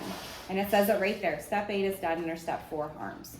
So we hope you are convinced now that God can remove whatever self-will has blocked you off from him. So it says here, people hurt by our conduct, me. We're doing us first. Okay, now listen. Why are we doing ourselves first when it comes to, remember, we were second. Remember the resentments I have about other people? And then I have resentments, and then I have myself. But why we do ourselves first in our harms is because we're more important than anybody else. And when it comes to step 9 and any kind of harms, I come first. And I need to deal with me first before I deal with you.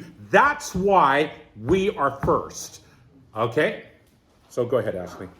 All right, so what we're doing here is we're bringing over the 10 resentments on us from page 13 and the cause. You're going to ignore this third column here. That's for step 9 later, so you're not even looking at that. Don't even look at the third column. Just even cover it up with your hands or whatever, because that shouldn't even be there, but it's going to help us later. All right, so from the 3 examples that we had in our resentments towards us, it was broke. And then what happened, the cause, don't like being broke, homeless, can't eat. The second was can't stay sober. What happened, confused. Remember, with our resentments on ourselves, good. And remember lying to ourselves. Go ahead. That's right, lying to myself, and the cause so used to living in my head. So we're going to flip the page. So we're bringing over 10 resentments, and then we get a chance to write 10 more. Okay, so do you understand that? So I have 10 resentments on myself, but now I got more now. I got 10 more that I can add. More resentment but harms. Resentments are kind of different than harms. Now I got 10 harms I've done to myself, and it could also be a resentment or not. These are where the other 10 are for. Is I have harms.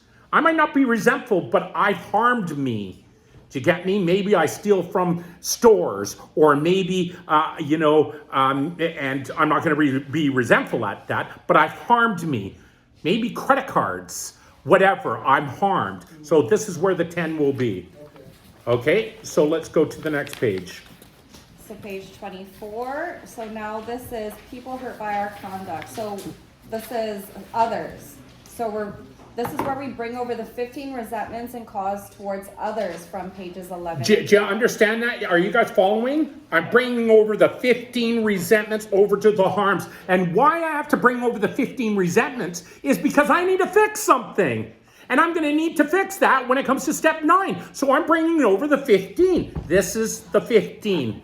But go to the next page, page 25. This is important. And this is where Ashley wanted to add this. And so yeah, when we move on to 25, so we have 5 more there at the top that we're that's our over. 15. Remember our 15 for others. So now we have 15 more we can add. But what is it, Ashley? Now this is where the switch happens. You know, this says we have hurt by our conduct. When we're looking at our resentments, this is about what they did to us. But we can't control people, places, or things. But we can control us. So now we look at how we have harmed others. How have I harmed others? Right? This is others. My credit cards. Do you get me? How am I harming people?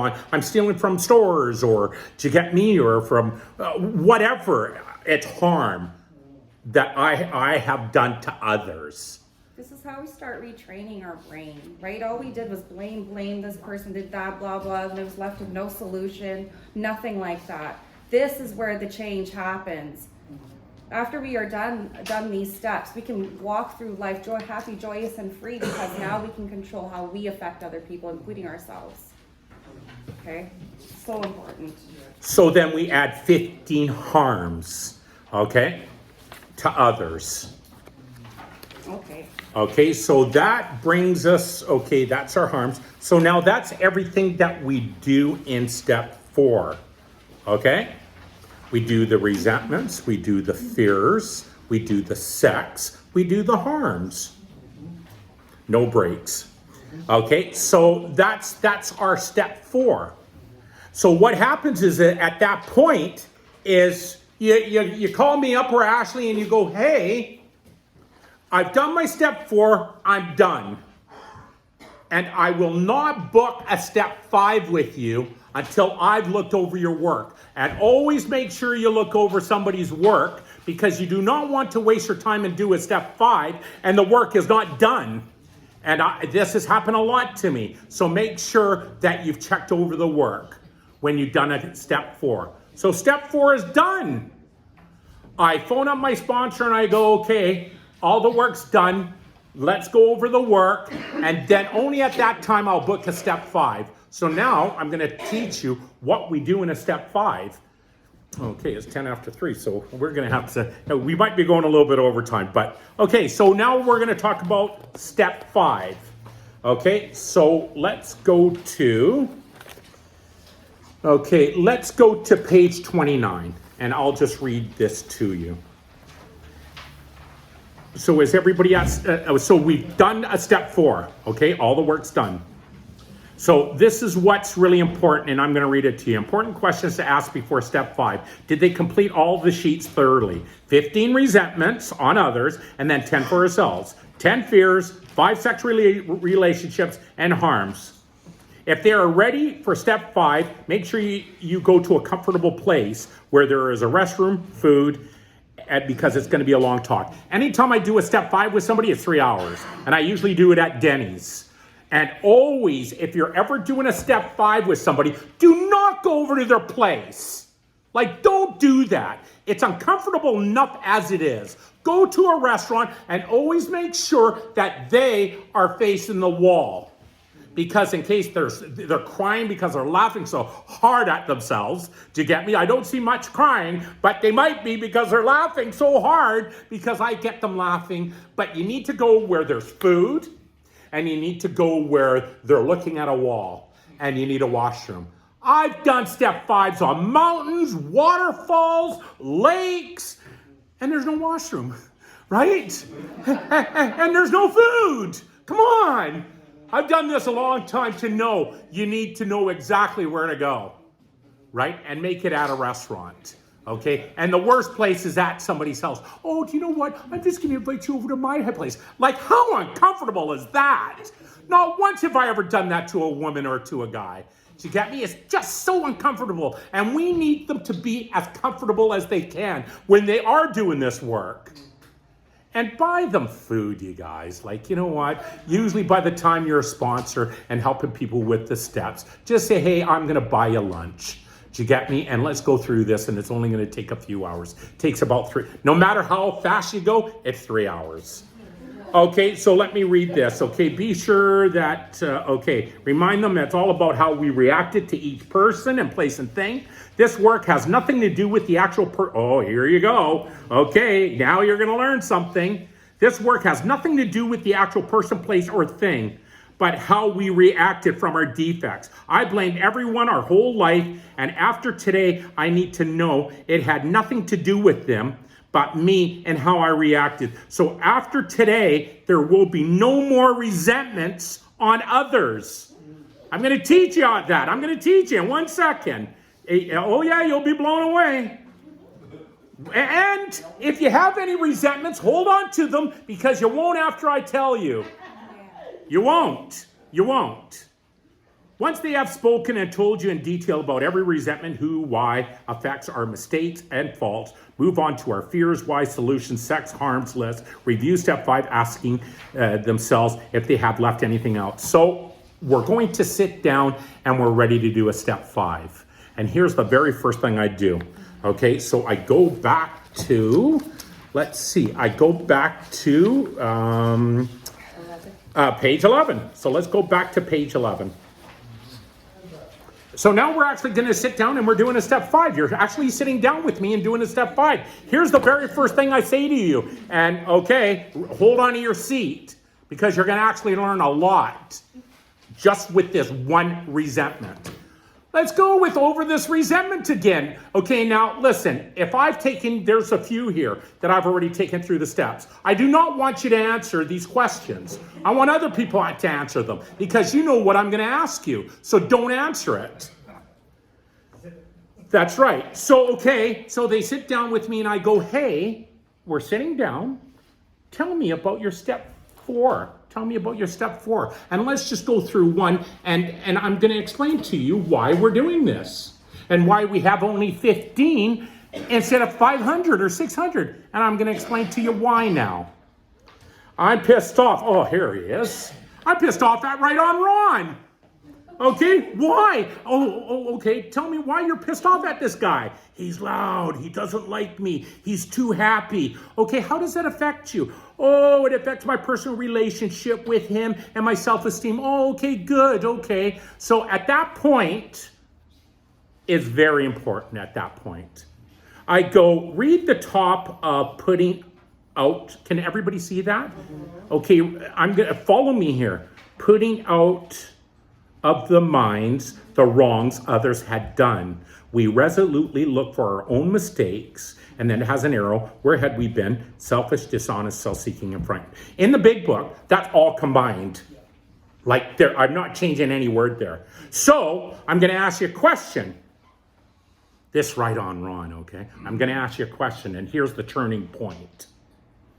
Is it a mistake to be frightened? Is it you say no? Okay, just answer once. Everybody just answer once. Is it a mistake to be frightened? Yes. Yes. Is it a mistake? Yeah. No. What? No. What? No? Okay, so we got conflicting things. Oh, you're saying no too. Okay, so I'm going to read it again to you. Now, listen very carefully. Putting out of our minds the wrongs others had done, and I'm going to show you how we do that in a second. We resolutely look for our own mistakes. Where had we been? Selfish, dishonest, self-seeking, and frightened. Okay, hold it. Now see these two lines together? See these two lines together in your sheets? Yeah. Okay, this is what we're supposed to do. We're supposed to put both lines together, and it should look like this. It should only show, I'm pissed off at Right on Ron. Where had we been? Selfish, dishonest, self-seeking, and frightened. That's all I should see. Okay, do you see? That's why there's two big black lines there. Do you see? Yeah. So we have to put out the wrongs. What does it say? It says putting out our minds the wrongs others had done. We resolutely look for our own mistake. So we actually need to close the door on any resentment we have. So here's a good question. Should I have resentments today? No. The answer is no. Because I need to look at my whole life now. I need to look at how I reacted to that. So should I have any resentments? You might come into the rooms. I told you, this is really going to suck. Being in the rooms and hearing people so pissed off. But they clearly don't understand the work. And we need to close the book. Here, I'm going to read it again. Putting out of our minds the wrongs others had done, we resolutely look for our own mistakes. That means I have to close everything I thought about that person, place, or thing. I need to close that. It's done. It's gone. You're doing a step 5 now. It's done. Right on, Ron, done. So now it says we resolutely look for our own mistakes. Oh, did you hear that word? We resolutely look for our own mistakes. Yeah. Where had we been selfish, dishonest, self-seeking, and frightened? So I asked you if frightened was a mistake, and we had conflicting answers here. Yes, it is. And is it a mistake? Yes. Yes, it is. Yes, it is. Let's go with what the book says, not what Right on Ron says. Let's go with what the book says. Now, okay, hold it. Hold on to your seat. I'm going to ask you the same question. Let me ask you the same question. Putting out our minds the wrongs others had done, we resolutely look for our own mistakes. Where had we been selfish? Is selfish a mistake? Yes. Everybody knows that. Where had we been dishonest? Is that a mistake? Yes. Okay, I want something from you. Is that a mistake? Yes. Is being frightened a mistake? Yes. Yes. And I'm going to tell you why. I'm going to tell you why it's a mistake. God does not want us frightened today. God wants us to rely on God. God wants us to rely on our hearts. God does not want you afraid. Right? So that's why we don't have resentments today. And if you have any resentments, you don't understand the work. Sorry about your luck, but I'm going with what the book says. Right? And it's talking about close the door on that. Just like close the door on that. So now remember, we're sitting down and doing step 5. Yeah, that sucks. So now you have to sit down. You know what's funny? Now you sit down with me and I got to listen to 14 more resentments you have. Right? It's kind of funny. But let's do it. Okay, relationship, okay. And we have to close the part on my relationship being mean to me. I'm just going to close it. And what are my reactions? I'm avoidant. I'm angry. I'm anxiety withdrawn. You know, even with mom. What is my reactions? I have to close the door on your old mom. What are my reactions? What are my reactions? You know what my reactions are? Right? It's coming from my head. It's definitely not coming from my heart. And my reactions are my defects of character. And it's hurting me. It's hurting me. My reactions, my whole life I grew up reacting to girls, to guys, to money, to people. Right on, Ron? I don't care what it is. And my reactions, my whole life has been on reactions. I can't do that anymore. That's my defects of character. But you need that to learn how to move forward. I need to see all this. I need to see all these reactions. I need to see it. And so do you, because I need a very clear picture. How do I fix this? And that's what we're going to do. Okay, so there's that's it. Sorry about your luck, you guys. Now, if anybody has any resentments, you know what I'm going to say to you after the meeting, right? Has nothing to do with me, right? Right? It's how you've reacted your whole life from what you think and from what you know. And it's wrong. But I'm going to teach you how to deal with that. So please don't get upset with me. Okay, so here, now we're going to page 13. And I'm looking at the resentments I have on me. And I have to say, everything all right? Mm-hmm. Okay, so on the resentments on me, I need to see those 2 lines? I need to fold it over again. So now it's me, I'm selfish, I'm dishonest, self-seeking, frightened. And what is it with me? Is I have boundaries, which, you know, that's my reaction is I put up boundaries and people break them down and, you know, and people pleasing and I people please and wow, what a mistake that is. And I'm mean to people, right? That's how I've reacted my whole life with people, right? And I need to change that. So do you understand? So when you're sitting down with me, I'm saying, oh, okay, good. But now you're understanding with this step 5, it has nothing to do with them. Nothing, zero. Okay, it's my reactions my whole life. So what are we doing? Now we're back on 29. Okay, So so let's go back to page 29. So what's happened is, no. We go through the fears. So we're sitting down and I'm going to listen to your fears. Okay, so I'm going to go to 15. I'm going to go to 15 and you're going to tell me like this intimacy, avoidance, communication, and being comfortable. I'm going to live in. So what's happened now is you're going to tell me these issues, but you're going to get a solution from it. And the solution is communicate and be comfortable, save and budget. So with everything that's going on, that's on page 15 now. Is everybody following me? Okay, so we went through the resentments. So sorry about your luck, you can't be resentful anymore. And with fear, you're coming up with a new solution on page 15. And see the big black box? We're gonna use that later. And do you get me? We're gonna use that later to help us, okay? And because I want us to live in the solutions all the time, okay? So we go through the solutions, all the solutions with the fear. And you can't remove a fear without an action, okay? With the sex, we're going to go, you're gonna tell me all this sex situations with others and with other people and the relationships you've been on. And I'm gonna go, okay, good, but I'm gonna let you know G is the most important part because that's giving us, it's giving us what? It's giving us the solution. The G. So we go through all the pages and then we get to page 21. Okay? And what's happening is Ashley's told you in page 21 is we have this other black box. We have one for fear solutions. We also have this black box. And it doesn't have nothing sexual in here. You know what it has? It has a solution. So what is this going to tell us in this black box? It's going to give us a whole bunch of solutions what my sex relationship should look like today. And it should be honest, and it should be loving, and it should be spiritual. Do you understand? We're on page 21. Does everybody understand that? Yeah.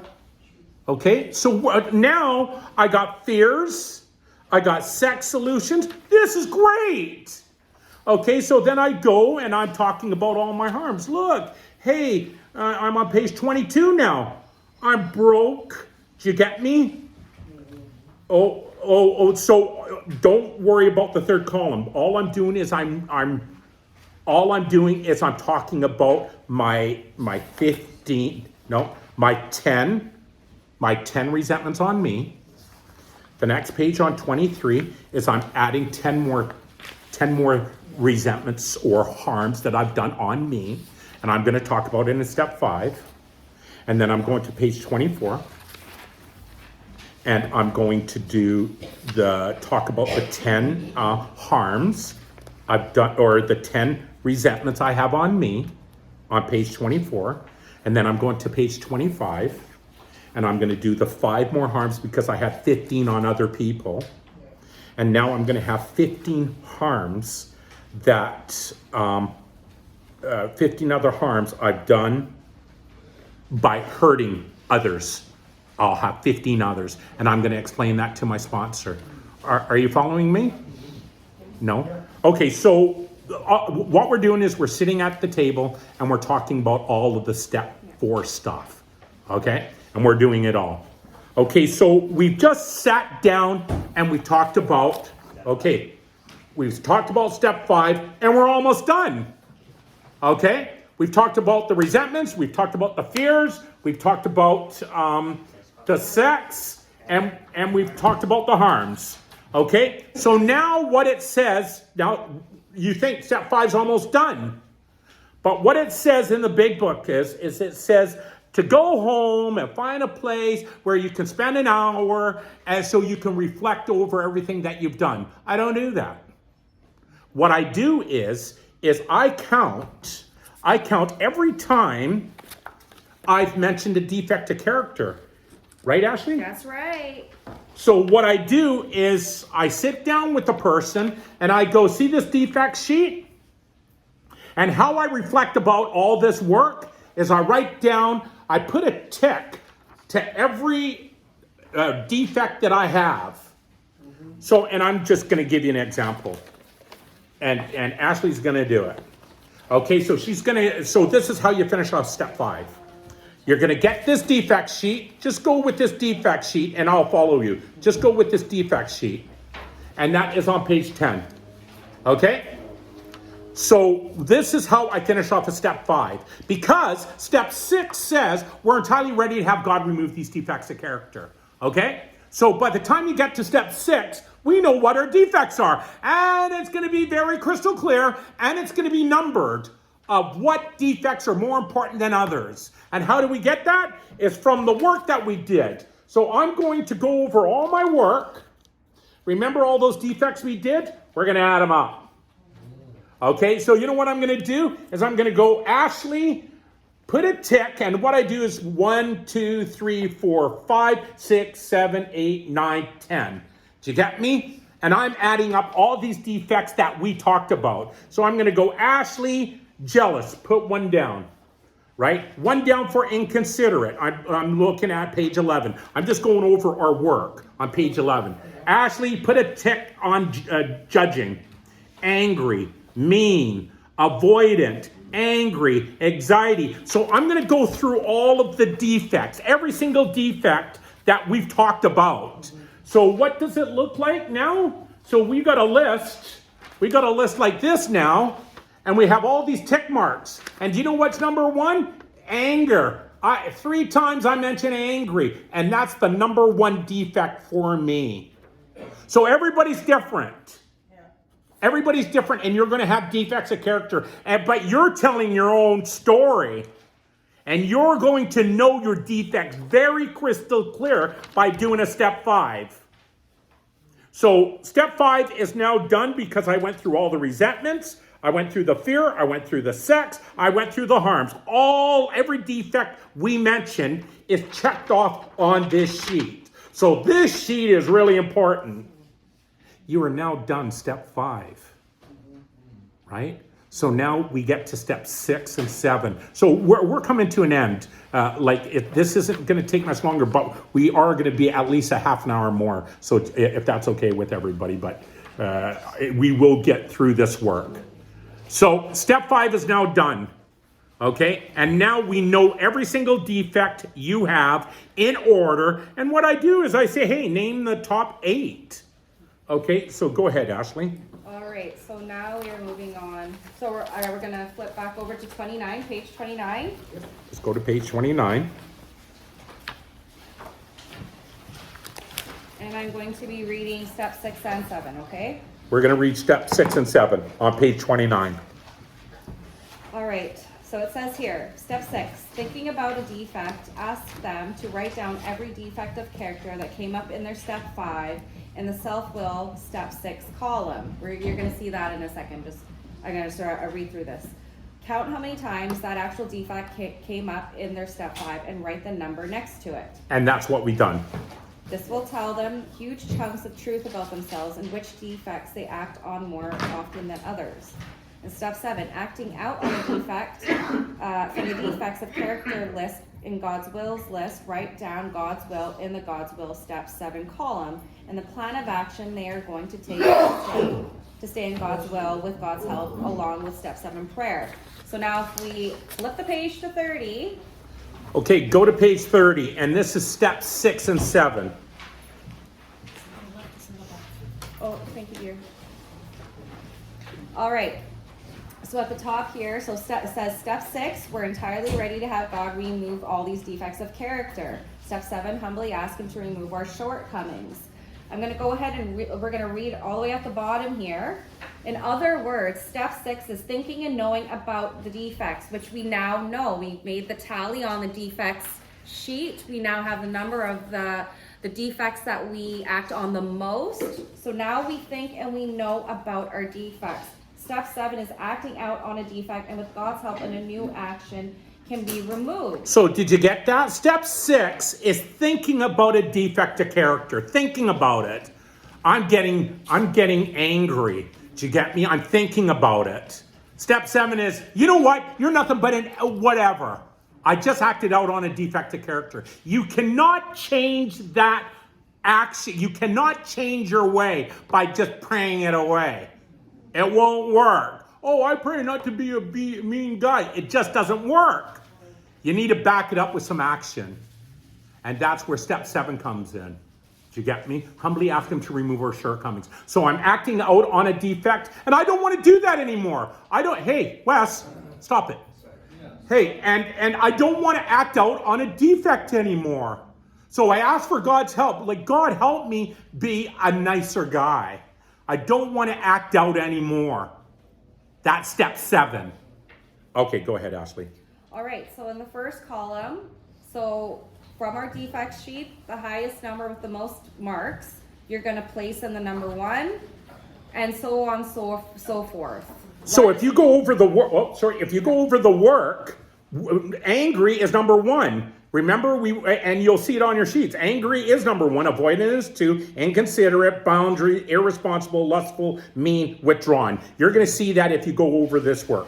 Go ahead. All right, and then in the second box here, now we're going to write some sort of action. So with God's help, some sort of action, right? So the opposite is the opposite of our defect. I'm angry.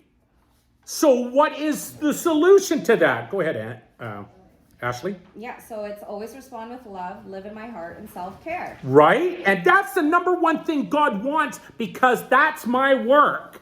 Do you understand? Whatever your work is, that's where God wants you. Okay? And number 1 is angry. Okay, number 2 is what? It's avoidant, and the solution is facing problems right away. Remember, on our defects sheet, we have the defects and God's will. It makes life a lot easier. You know, you'll get inspired and you'll want to add more, if anything. But get started there. Get inspired by God's will. So number 3, inconsiderate. Be thoughtful and considerate. It's the opposite, right? Boundaries. Set healthy boundaries and live them.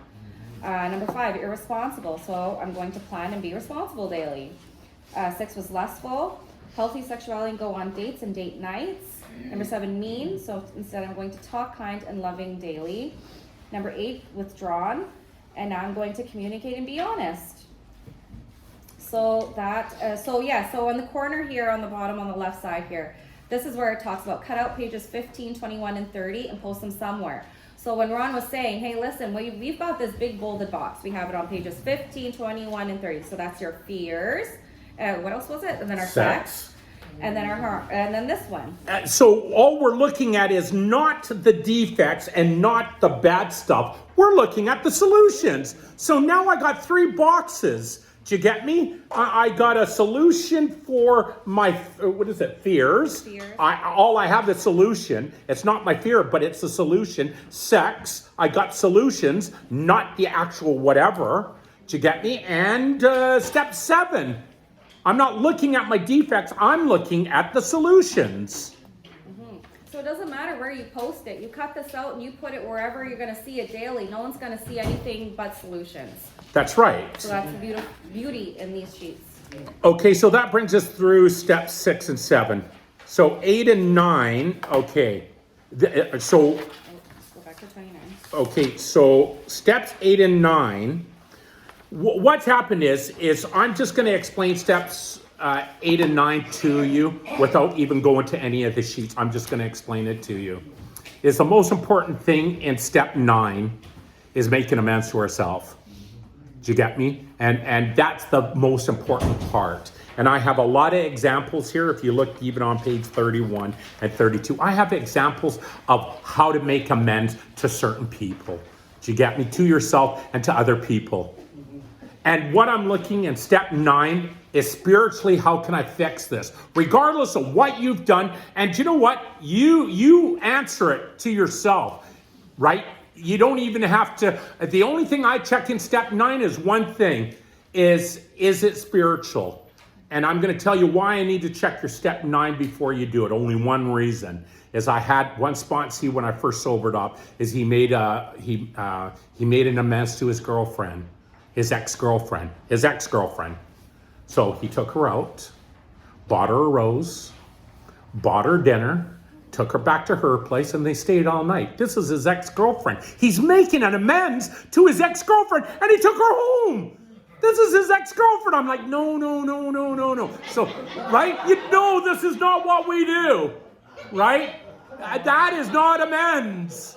So this is why I look for the amends. Spiritually, I'm just going to look over your work, and is it spiritual? That's it. And it starts with you. So you'll have a lot of examples here of how do I make amends to me? And you're going to have it in these sheets. So that's what step 9 is truly about. So I hope out of everything, you know step 9, making amends to you. And you can do whatever you want within reason. Just make sure you go through it with your sponsor first. And is it spiritually loving? And here's the best thing. People love doing the steps with me because I'm going to tell you, what should you do with all those ex-boyfriends or girlfriends? And like, what should I do? Leave them alone. Right? Do you owe them amends? Yeah, stay the heck away from them. Right? So that's what I usually tell a lot of people is just leave them alone. Right? That's the best thing you can do. Because if you're not 100% sure, don't do it. Right? And then when you're sure 100%, then do it. Okay? So that really covers step 9. So we're going to do steps 10, 11, and 12. Okay, so let's go to step 10, and it's audio now, and it is 30 minutes, so let's see, it's 5, 10, 15, 20, so it'll be 10 after 4, if that's okay. If anybody needs to leave, you can leave. Oh, and if you do leave, throw in the 7th tradition if you want or not. But there's a lot more to learn in 10, 11, and 12, believe me, okay? So, and only put the 7th tradition if you got it, put it in, and if you don't have it, don't take it out. Okay, so I'm just looking for steps 10, 11, and 12, and then we will be done. Oh. Oh. Why isn't this working? Oh.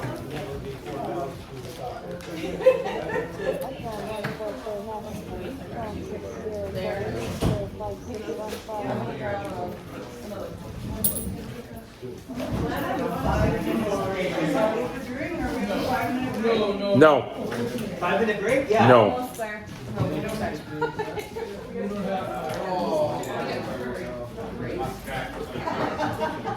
Hi, everybody.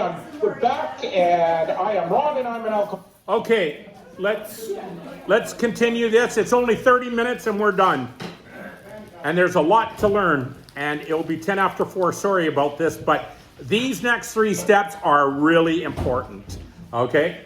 So we're going on step 10, page 34. And we're going to go through steps 10, 11, and 12. Okay? Okay, here we go. And this is? Hey, I'm Bobby, and I'm an alcoholic as well. That's Big Book Bobby, and I'm Right On Ron. What we're talking about now is we've just finished step 9, doing a step 9 with our sponsor, and talking about the amends that we're going to make to ourselves and to others. Now we're going to talk about step 10. And step 10 in the Big Book is pages 84 and 85. And let's get started. Step 10, continue to take personal inventory, and when we're wrong, promptly admitted it. Page 84, we continue to take personal inventory and continue to set right any new mistakes as we go along. Page 84, we vigorously commence this way of living as we clean up the past. Page 84, we have entered the world of the Spirit. Page 84, our next function is to grow. One thing about all of this is I haven't changed any words. I didn't take anything out. And everything I'm reading is in the Big Book, word per word, from steps 10, 11, and 12. I broke it up so you could understand it, but it's exactly what is written in the book. And understanding and effectiveness. This is not an overnight matter. It should continue for a lifetime. I have 1, 2, 3, 4, 5, but I haven't redone anything different from the Big Book. This is all in the Big Book. 10, 11, and 12 is exactly from the Big Book, and we're reading it to you, except for this 1, 2, 3, 4, 5. How old do you say you are? Me? I just turned 40. That's funny. Shut up. Just wait. Are you just living on college? Skip. So number 1, continue to watch for selfishness, dishonesty, resentment, and fear. Selfishness, dishonesty, resentment, and fear is our main defects of character. Overall, it's our main defects of character. In step 4, they added self-pity because they are self-seeking is because I wanted stuff from you. But our four main defects of character are selfishness, dishonesty, resentment, and fear. Okay, so we can continue to watch for that. Number two, when these crop up, we ask at once to remove them. So we pray. Number three, we discuss them with somebody immediately. This is really important. Like, just because this have came up, I need to tell somebody immediately, either that night or the next morning. I need to discuss it with somebody immediately, or it's going to grow like a big tree and it's going to branch out. And by the next day, you're not only going to have four main defects of character, you're going to have 100 added to it. Number four. Not even at night or in the morning. We discuss it with someone immediately. So whenever we do step 10, we go through all these things right away, right? Like we should be applying all 5 of these things. That's right, and all through the day, exactly. Okay, number 4, make amends quickly if we have harmed anyone. Number 5, we resolutely turn our thoughts to someone we can help. Page 84. The Army has a code. The Army is be all you can be. That's their code. Well, in Alcoholics Anonymous, this is our code. Page 84. Love and tolerance of others is our code. I love that. I love Page that. 84. And we have to cease fighting anything or anyone, even alcohol. We have to stop fighting people. We have to. And if we do, we need to fix this. This is why step 10's here all through the day. Page 84. By this time, sanity will have returned. Thank God for sanity and a clear mind and a clear heart. Page 84. We would seldom be interested in liquor. If tempted, we recoil from it as from a hot flame. We react sanely and normally. Page 85. We will see how our new attitude towards liquor has been given us without thought or effort on our part. It just comes. That's a miracle of it. Page 85. We're nor cocky nor afraid. That is our experience. That is how we react so long as we keep spiritual condition. Page 85. It is easy to let up on our spiritual program of action and rest on our laurels. We are headed for trouble if we do, for alcohol is a subtle foe. We are not cured of alcoholism. Page 85. This is so wonderful. What we really have is a daily reprieve, and a reprieve is it's like a gift. So we have a daily reprieve. We have a daily gift, contingent on the maintenance of our spiritual condition. Every day is a day we must carry this vision of God's will into all of our activities. How can I best serve thee? Thy will, not mine, be done. Has a lot to do with step 7 there, but of course this is step 10. I love that. Page 85. If we have carefully followed directions, we have begun a sense of flow of His Spirit into us. So that ends our step 4. Do you want to add anything, Bobby? Or step 10, Ron. Step 10. Oh, I meant step 10. Sorry, people. That ends our step 10, and it's all through the day. All through the day. Yes, exactly. And what we want to be doing all through the day is these 5 things that we have right there. That's right. That's all through the day. We can't make that clear enough. That's right. And we have a daily reprieve contingent on the maintenance of our spiritual condition. So spiritual condition, what am I looking for?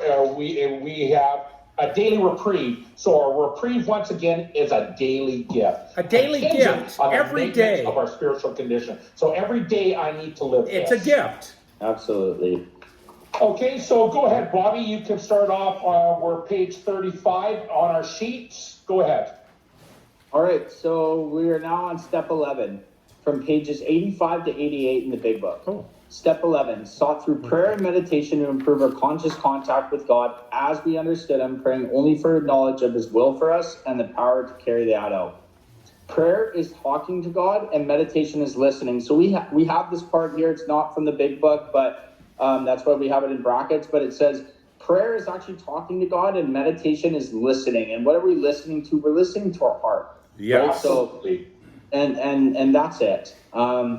Page 85. Step 11 suggests prayer and meditation. Page 86. It works if we have the proper attitude and work at it. Page 86. When we retire at night, we constructively review our day. So I quickly just want to say we have step 11 in the morning, and then we have step 11 at night. It is very important that we be doing our step 11. Ron, do you want to add on that real quick? Yes. Well, no. Do you know what? I believe that when I retire at night and answering these 9 questions, it actually groups all the steps into at night. And I believe like 75% or 80%, this is more important than on the awakening, because when I retire at night, I have to answer all these questions. So I want to answer these questions. You can write out the answers in a diary, let's say, or just remember what your inventory is and what we need to do for the next. Okay, what do you want to add? I love it when you say it. Okay, so I'm going to ask you a question. What do you think is more important to do?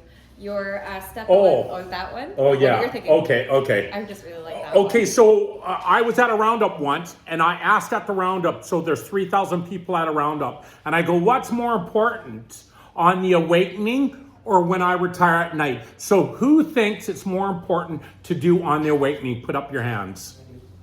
Okay, is that more important? Okay. It's not more important. Well, what's more important, on the awakening or when I retire at night? So it's Yeah, they're no, both the same. no, it's not. No? No, it's like about 80-20. Okay, I'll say. So who says it's more important? Put up your hands. In the morning. Okay, so you're all wrong.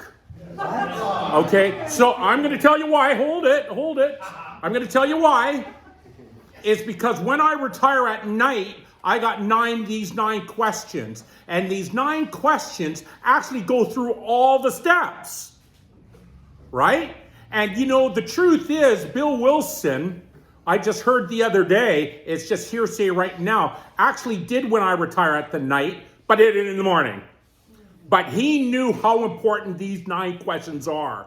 So, and it goes through all the 12 steps. So I did this at a roundup, and sorry about the people who thought on the morning is the more important, but these 9 questions are the most vital, believe me, because we go through all the 12 steps. Okay, so, and that's why.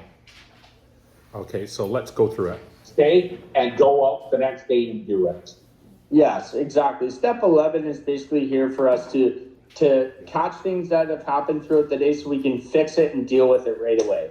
That's right. So that's right. That's exactly right. So when we retire at night, I'm looking at my whole day, my inventory, my step 10, my step 7, my step 4. I'm looking at all the steps at this point. Mm-hmm. And if I need to fix something, this is where I'm going to do it. So step 11 is probably I believe it's one of the most important steps if you want to pick up your sobriety and if you want to start doing well once again. We really need to do step 11 when I retire at night and answer these 9 questions.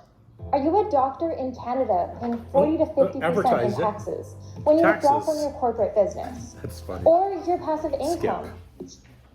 Yes, absolutely. Sorry. So these are the 9 things we're going to do. Is number 1, were we resentful, selfish, dishonest, or afraid? That's step Number 4. 2, do we owe an apology? And if we owe an apology, make note of it and do it the very next day. Exactly. Number 3, have we kept something to ourselves which should be discussed with another person at once? So maybe 5. am I struggling? Am I doing something unspiritual, right? And then number 4, were we kind and loving towards all? Number 5, what could we have done better? Number 6, were we thinking of ourselves most of the time? Number 7, or were we thinking of what we could do for others, of what we could pack into the stream of life? And then number 8, it just says, but we must be careful not to drift into worry, remorse, or morbid reflection for what would diminish our usefulness to others. That's a spiritual malady. And number malady. 9 says, after making a review, we ask God's forgiveness and inquire what corrective measures should be taken. So that's what we should be doing every single night. And step 11 is very important every night. We should be doing it every day and dealing with whatever comes up right away. Perfect. Good. Okay, and this next portion is in the morning. This is on awakening, step 11. So this is what we need to do every morning. I have this actually photocopied. I have On the Awakening on one side of the paper, and on the other paper, on the other side of the paper, I have When I Retire at Night. So On the Awakening, this is when you wake up in the morning. We read this, we get ourselves right with God, and we read this, and then we start our day. Okay, so page 86. On awakening, let us think about our 24 hours ahead. We consider our plans for the day. Before we begin, we ask God to direct our thinking, especially asking that it be divorced from self-pity, dishonest, or self-seeking motives. And now, anytime that it says we ask, that's basically a prayer, right? Right.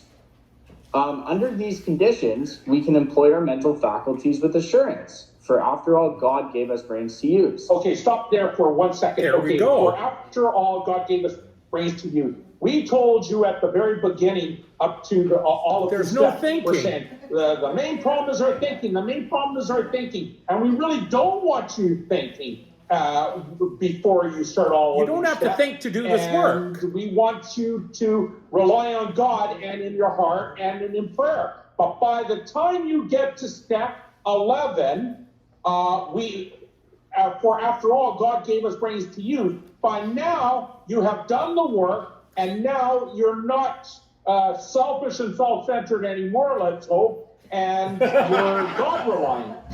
And this is why now we want your thinking is now in line with your heart, and now... Okay, the only thing with this is, yes, we want you to think at this point. And the only reason you can think at this point is let's hope that your heart is in line with your head. But let me warn you, if you do not do this work, you will not get the results. If you are not doing the steps and living the steps, you're not going to get the results.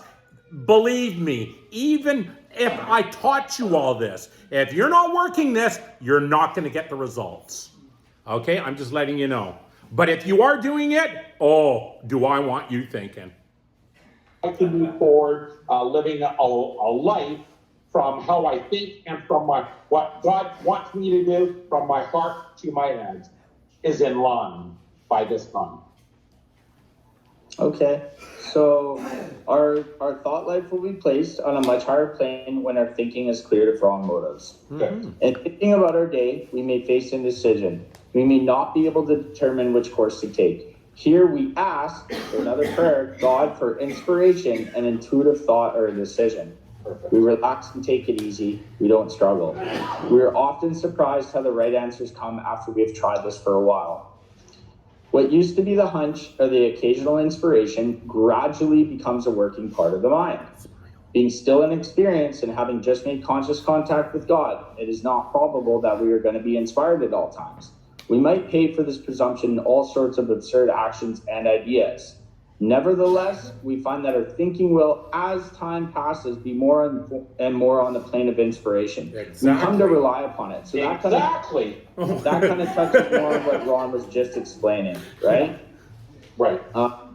We usually conclude the period of meditation with a prayer that we be shown all through the day what our next step is to be, that we be given whatever we need to take care of such problems. We ask especially for freedom from self-will and are careful to make no requests for ourselves only. We may ask for ourselves, however, if others will be helped. We are careful never to pray for our own selfish ends. Many of us have wasted a lot of time doing that, and it doesn't work. You can easily see why. So this part is a part where we do our own prayer, not praying. It talks about you can't pray for selfish means, but you can. And I'm going to tell you why you can. You can only pray for selfish means if you're in line to help somebody with that. And I'll give you an example. I came to meetings and I was a bit selfish and I said, hey, I wanted a car so I could help people to go to meetings. And I actually prayed for that. And somebody gave me a car after the meeting. Did you get me? So you can pray if people will be helped. But other than that, you're wasting your time. For our own selfish ends and mainly of what God's will is for us. Exactly. If circumstances warrant, we ask our wives or friends to join us in morning meditation. If we belong to a religious denomination which requires a definite morning devotion, we attend to that also. If not members of religious bodies, we sometimes select and memorize a few set prayers which emphasize the principles we've been discussing. There are many helpful books also. Suggestions about these may be obtained from one's priest, minister, or rabbi. Be quick to see where religious people are right. Make use of what they offer. Okay, so this is something that we do all through the day through step 11. As we go through the day, we pause when agitated or doubtful. So let's say we're restless, irritable, discontent, we're stressed out, agitated or doubtful, we're going to pause. That's right. We ask God for the right thought or action. Feeling my husband with 8 inches was like reliving our first time. Thanks to the salt trick, he makes me gush like a broken pipe. And just we constantly remind ourselves Advertising. we're no longer running the show, humbly saying to ourselves many times each day, thy will be done. Absolutely love that. I did search for So we are that. then danger of excitement, fear, anger, worry, self-pity, or foolish decisions. We become much more efficient. We do not tire so easily, for we are not burning up energy foolishly as we did when we were trying to arrange life to suit ourselves. It works, it really does. We alcoholics are undisciplined, so we let God discipline us in the simple way we have just outlined through step 11. But this is not all. There is action and more action. Faith without works is dead. The next chapter is entirely devoted to step 12. Okay, so let's, I'll start step 12, Bobby. So step 12 in the big book is pages 89 to 103. We're almost and we done, are on everybody. Page 37 on our sheets. Step 12, having had a spiritual awakening. As a result of these steps, we try to carry this message to alcoholics and to practice these principles in all our affairs. Of course, the principles are the 12 steps. Okay, page 89, practical experience shows nothing will so much ensure immunity from drinking as intensive work with other alcoholics. It works when other activities fail. This is our 12th suggestion. Carry this message to other alcoholics. You will help when no one else can. You can secure their confidence when others fail. Remember, they are very ill. And what we're doing is we're giving the 12 steps to others. This is how we can help the other alcoholics. I have found loving them is a wonderful thing, but we need to actually help them with the 12 steps. So we give them a program of recovery, a new way to see life, and a new way to live life through your heart. Page 89, life will take on a new meaning. To watch people recover, to see them help others, to watch loneliness vanish, to see a fellowship grow about you, to have a host of friends. This is an experience you must not miss. You know you will not want to miss it. Frequent contact with newcomers and with each other is a bright spot of our lives. Page 90. When you discover a prospect for Alcoholics Anonymous, find out all you can about him. If he does not want to stop drinking, don't waste your time trying to persuade him. You may spoil a later opportunity. This advice is given for his family also. They should be patient, realizing they're dealing with a sick person. Page 90. Don't deal with him when he is very drunk, unless he is ugly and his family needs your help. Wait for the end of the spree. So we want to wait until the next morning. So can I help anybody who's drug addicted or dying of booze right now and they're drinking? Can I help any of them? The answer is no. I want to wait for the next morning. Page 91. Wait for the next morning, everybody. A man through his family. So Everybody really wakes up directly clean want and to talk sober. to Everybody. that person. That's when I want Page you. 91. See your man alone if possible. At first, engage in a general conversation. After a while, turn the talk to some phase of his drinking. Tell him enough about your drinking habits, symptoms, and experience to encourage him to speak of himself if he wishes to talk. Let him do so. You will thus get a better idea how you ought to proceed. Page 92. If you are satisfied that he is a real alcoholic, begin to dwell on the hopeless feature of the malady. Show him from your experience how the queer mental conditions surrounding that first drink prevents normal functioning of the willpower. Page 92. Continue to speak alcoholism as an illness, a fatal malady. a fatal malady. Bill Wilson says it's an allergy that will condemn you to die. Mm-hmm. Talk about the conditions of the body and mind which accompany it. That symptom, the mind and the body. Okay, But this is remember, important. before Page that, 95. it's a spiritual malady. Page 95. This is so important. Oh. So please, everybody in the fellowship, read this, and who works the program of the big book. Please read this, reread it. Please live this. Never talk down to an alcoholic from any moral or spiritual hilltop. We don't do that. We walk with them. Simply lay out the kit of a spiritual tools for his inspection. Show him how they have worked with you. Offer him friendship and fellowship. Tell him that if he wants to get well, you will do anything to help. Page 96. Do not be discouraged if your prospect does not respond at once. Search out other alcoholics and try again.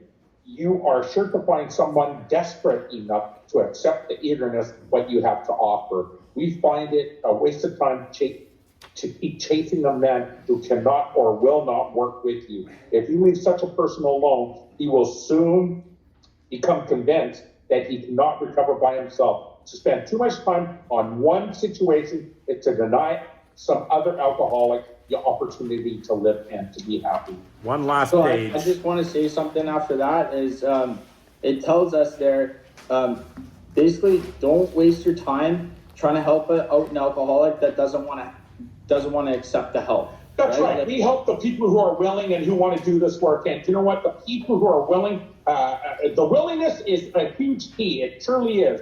And what we should do is ask everybody before we even start working with them, hey, are you willing to go to any length? Oh, yes, I am. Yes, I am. I'm willing to do anything. Well, remind them of that when you first ask them, because you're going to use that later to help them with that willingness. Yes. Okay, so page 38 in our sheets, we're on the top of page 38, and we're on page 97 in the big book. Never avoid these responsibilities. Be sure you are doing the right thing if you assume them. Helping others is the foundation stone of your recovery. A kindly act once in a while is enough. Did you get that, people? Helping others is the foundation stone of your recovery. So we need to help others. And look, a kind act once in a while is enough. So if you're doing this just once in a while, it's not enough. You have to act a good Samaritan every day. If need be, it may mean the loss of many nights' sleep, great interferences with your pleasures, interruptions to your business. It may mean sharing your money in your home, counseling frantic wives and relatives, innumerable trips to police courts, sanitarium, hospital, jails, and asylums. Your telephone may jingle at any time, day or night, and it has with me over the 32 years. Your wife may sometimes say she is neglected. A drunk may have smashed your furniture in your home or burn your mattress. You may have to fight with him if he is violent. Sometimes you will have to call a doctor or administer sedatives under his direction. Another time you may have to send for the police or an ambulance. Occasionally you will have to meet all such conditions, and I truly have.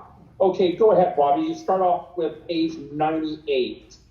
Hey, page 98. The men who cry for money and shelter before conquering alcohol are on the wrong track. Page 98. Arguments and fault finding are to be avoided like the plague. Exactly. And there's one word that we can say to stop any argument, and it's okay. It's true. Right? Right? Okay. And it tells us right here it should be avoided like the plague. So let's just say okay.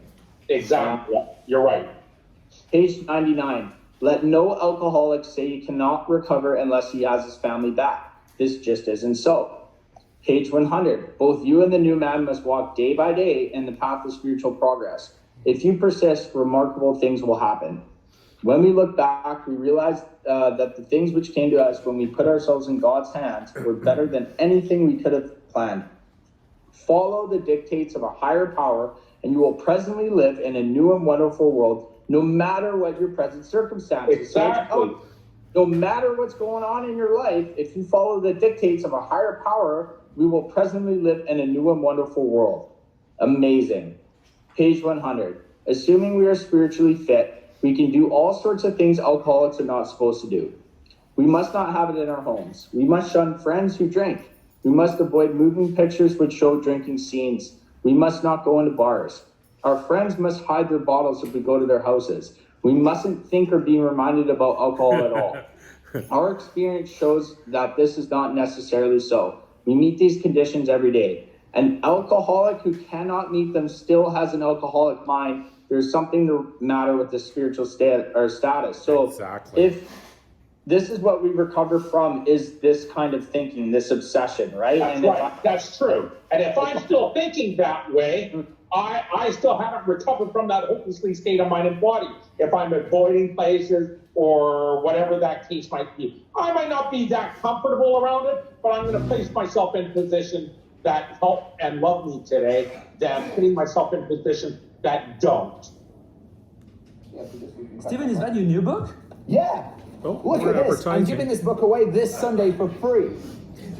yeah, exactly. So if we're still thinking that way, then maybe we miss something through going through these steps, right? That's right. Exactly. So let's keep going here.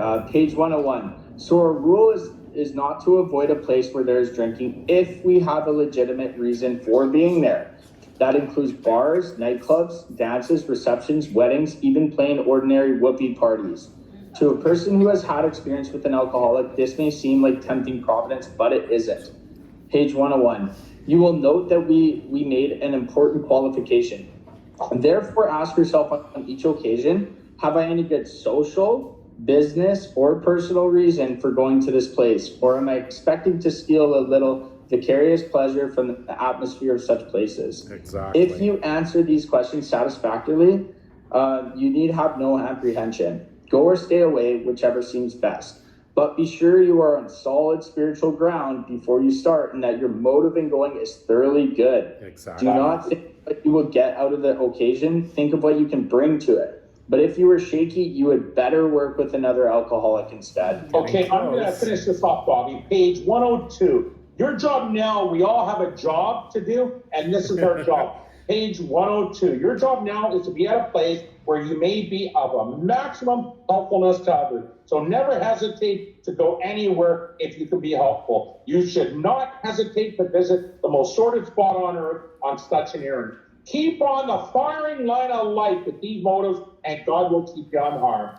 103. After all, our problems were of our own making. Bottles were only a symbol. Besides, we have to stop fighting anybody or anything. We have to. And at the bottom, that will bring us the end of step 12. But at the bottom, I have the 3 legacies. You'll hear about it in the rooms of AA. The 3 legacies is the triangle star, the unity, the recovery, and the service. And the circle around it is God, keeping it together. So when we have done the 12 steps in 12 hours, please pass this on. And it has our website at the bottom, right on ron.com, loveandservice.ca, or bigbuckbobby.com. All of that will bring you to the 12 steps in 12 hours. Here's our last page, and if you want to go over our last page, Bobby, because now the 12 steps are done. Now you've had a spiritual awakening as a result of these steps. An awakening is long-term and it's ongoing. And now talk about this last sheet here, Bobby, because you and I decided that we needed to do this. Okay, here's the last sheet. And it's really I positive. think we're going to talk about, it'll only be 2 minutes and we're done. To go over these steps and I will just exactly talk what they about are. it instead. Okay, this last page on page 40, it's the 12 steps review sheet, and it's called the cheat sheet. Does everybody have page 40? What I usually tell people is, look, try to memorize this, and you can actually memorize it within 2 minutes, right? And this is the stuff you can, right? And when you do this, you're going to actually have the answers inside the rooms, and you're going to have the answers inside your head and with other people. So should I memorize like step 1, the problem is my thinking? Sure, why not? Right? Why don't we give this and teach this today? Right? If you can teach the 12 steps, it means 95% you understand what you're talking about. Right? So why don't we teach this today? And this just helps go through all the 12 steps. What we just went through is the 12 steps. And this is just a cheat sheet. And what I do with sponsees, I go, hey, memorize it. Hey, learn to memorize it. Because you know what? It's going to help you in your everyday life. With that, we are done.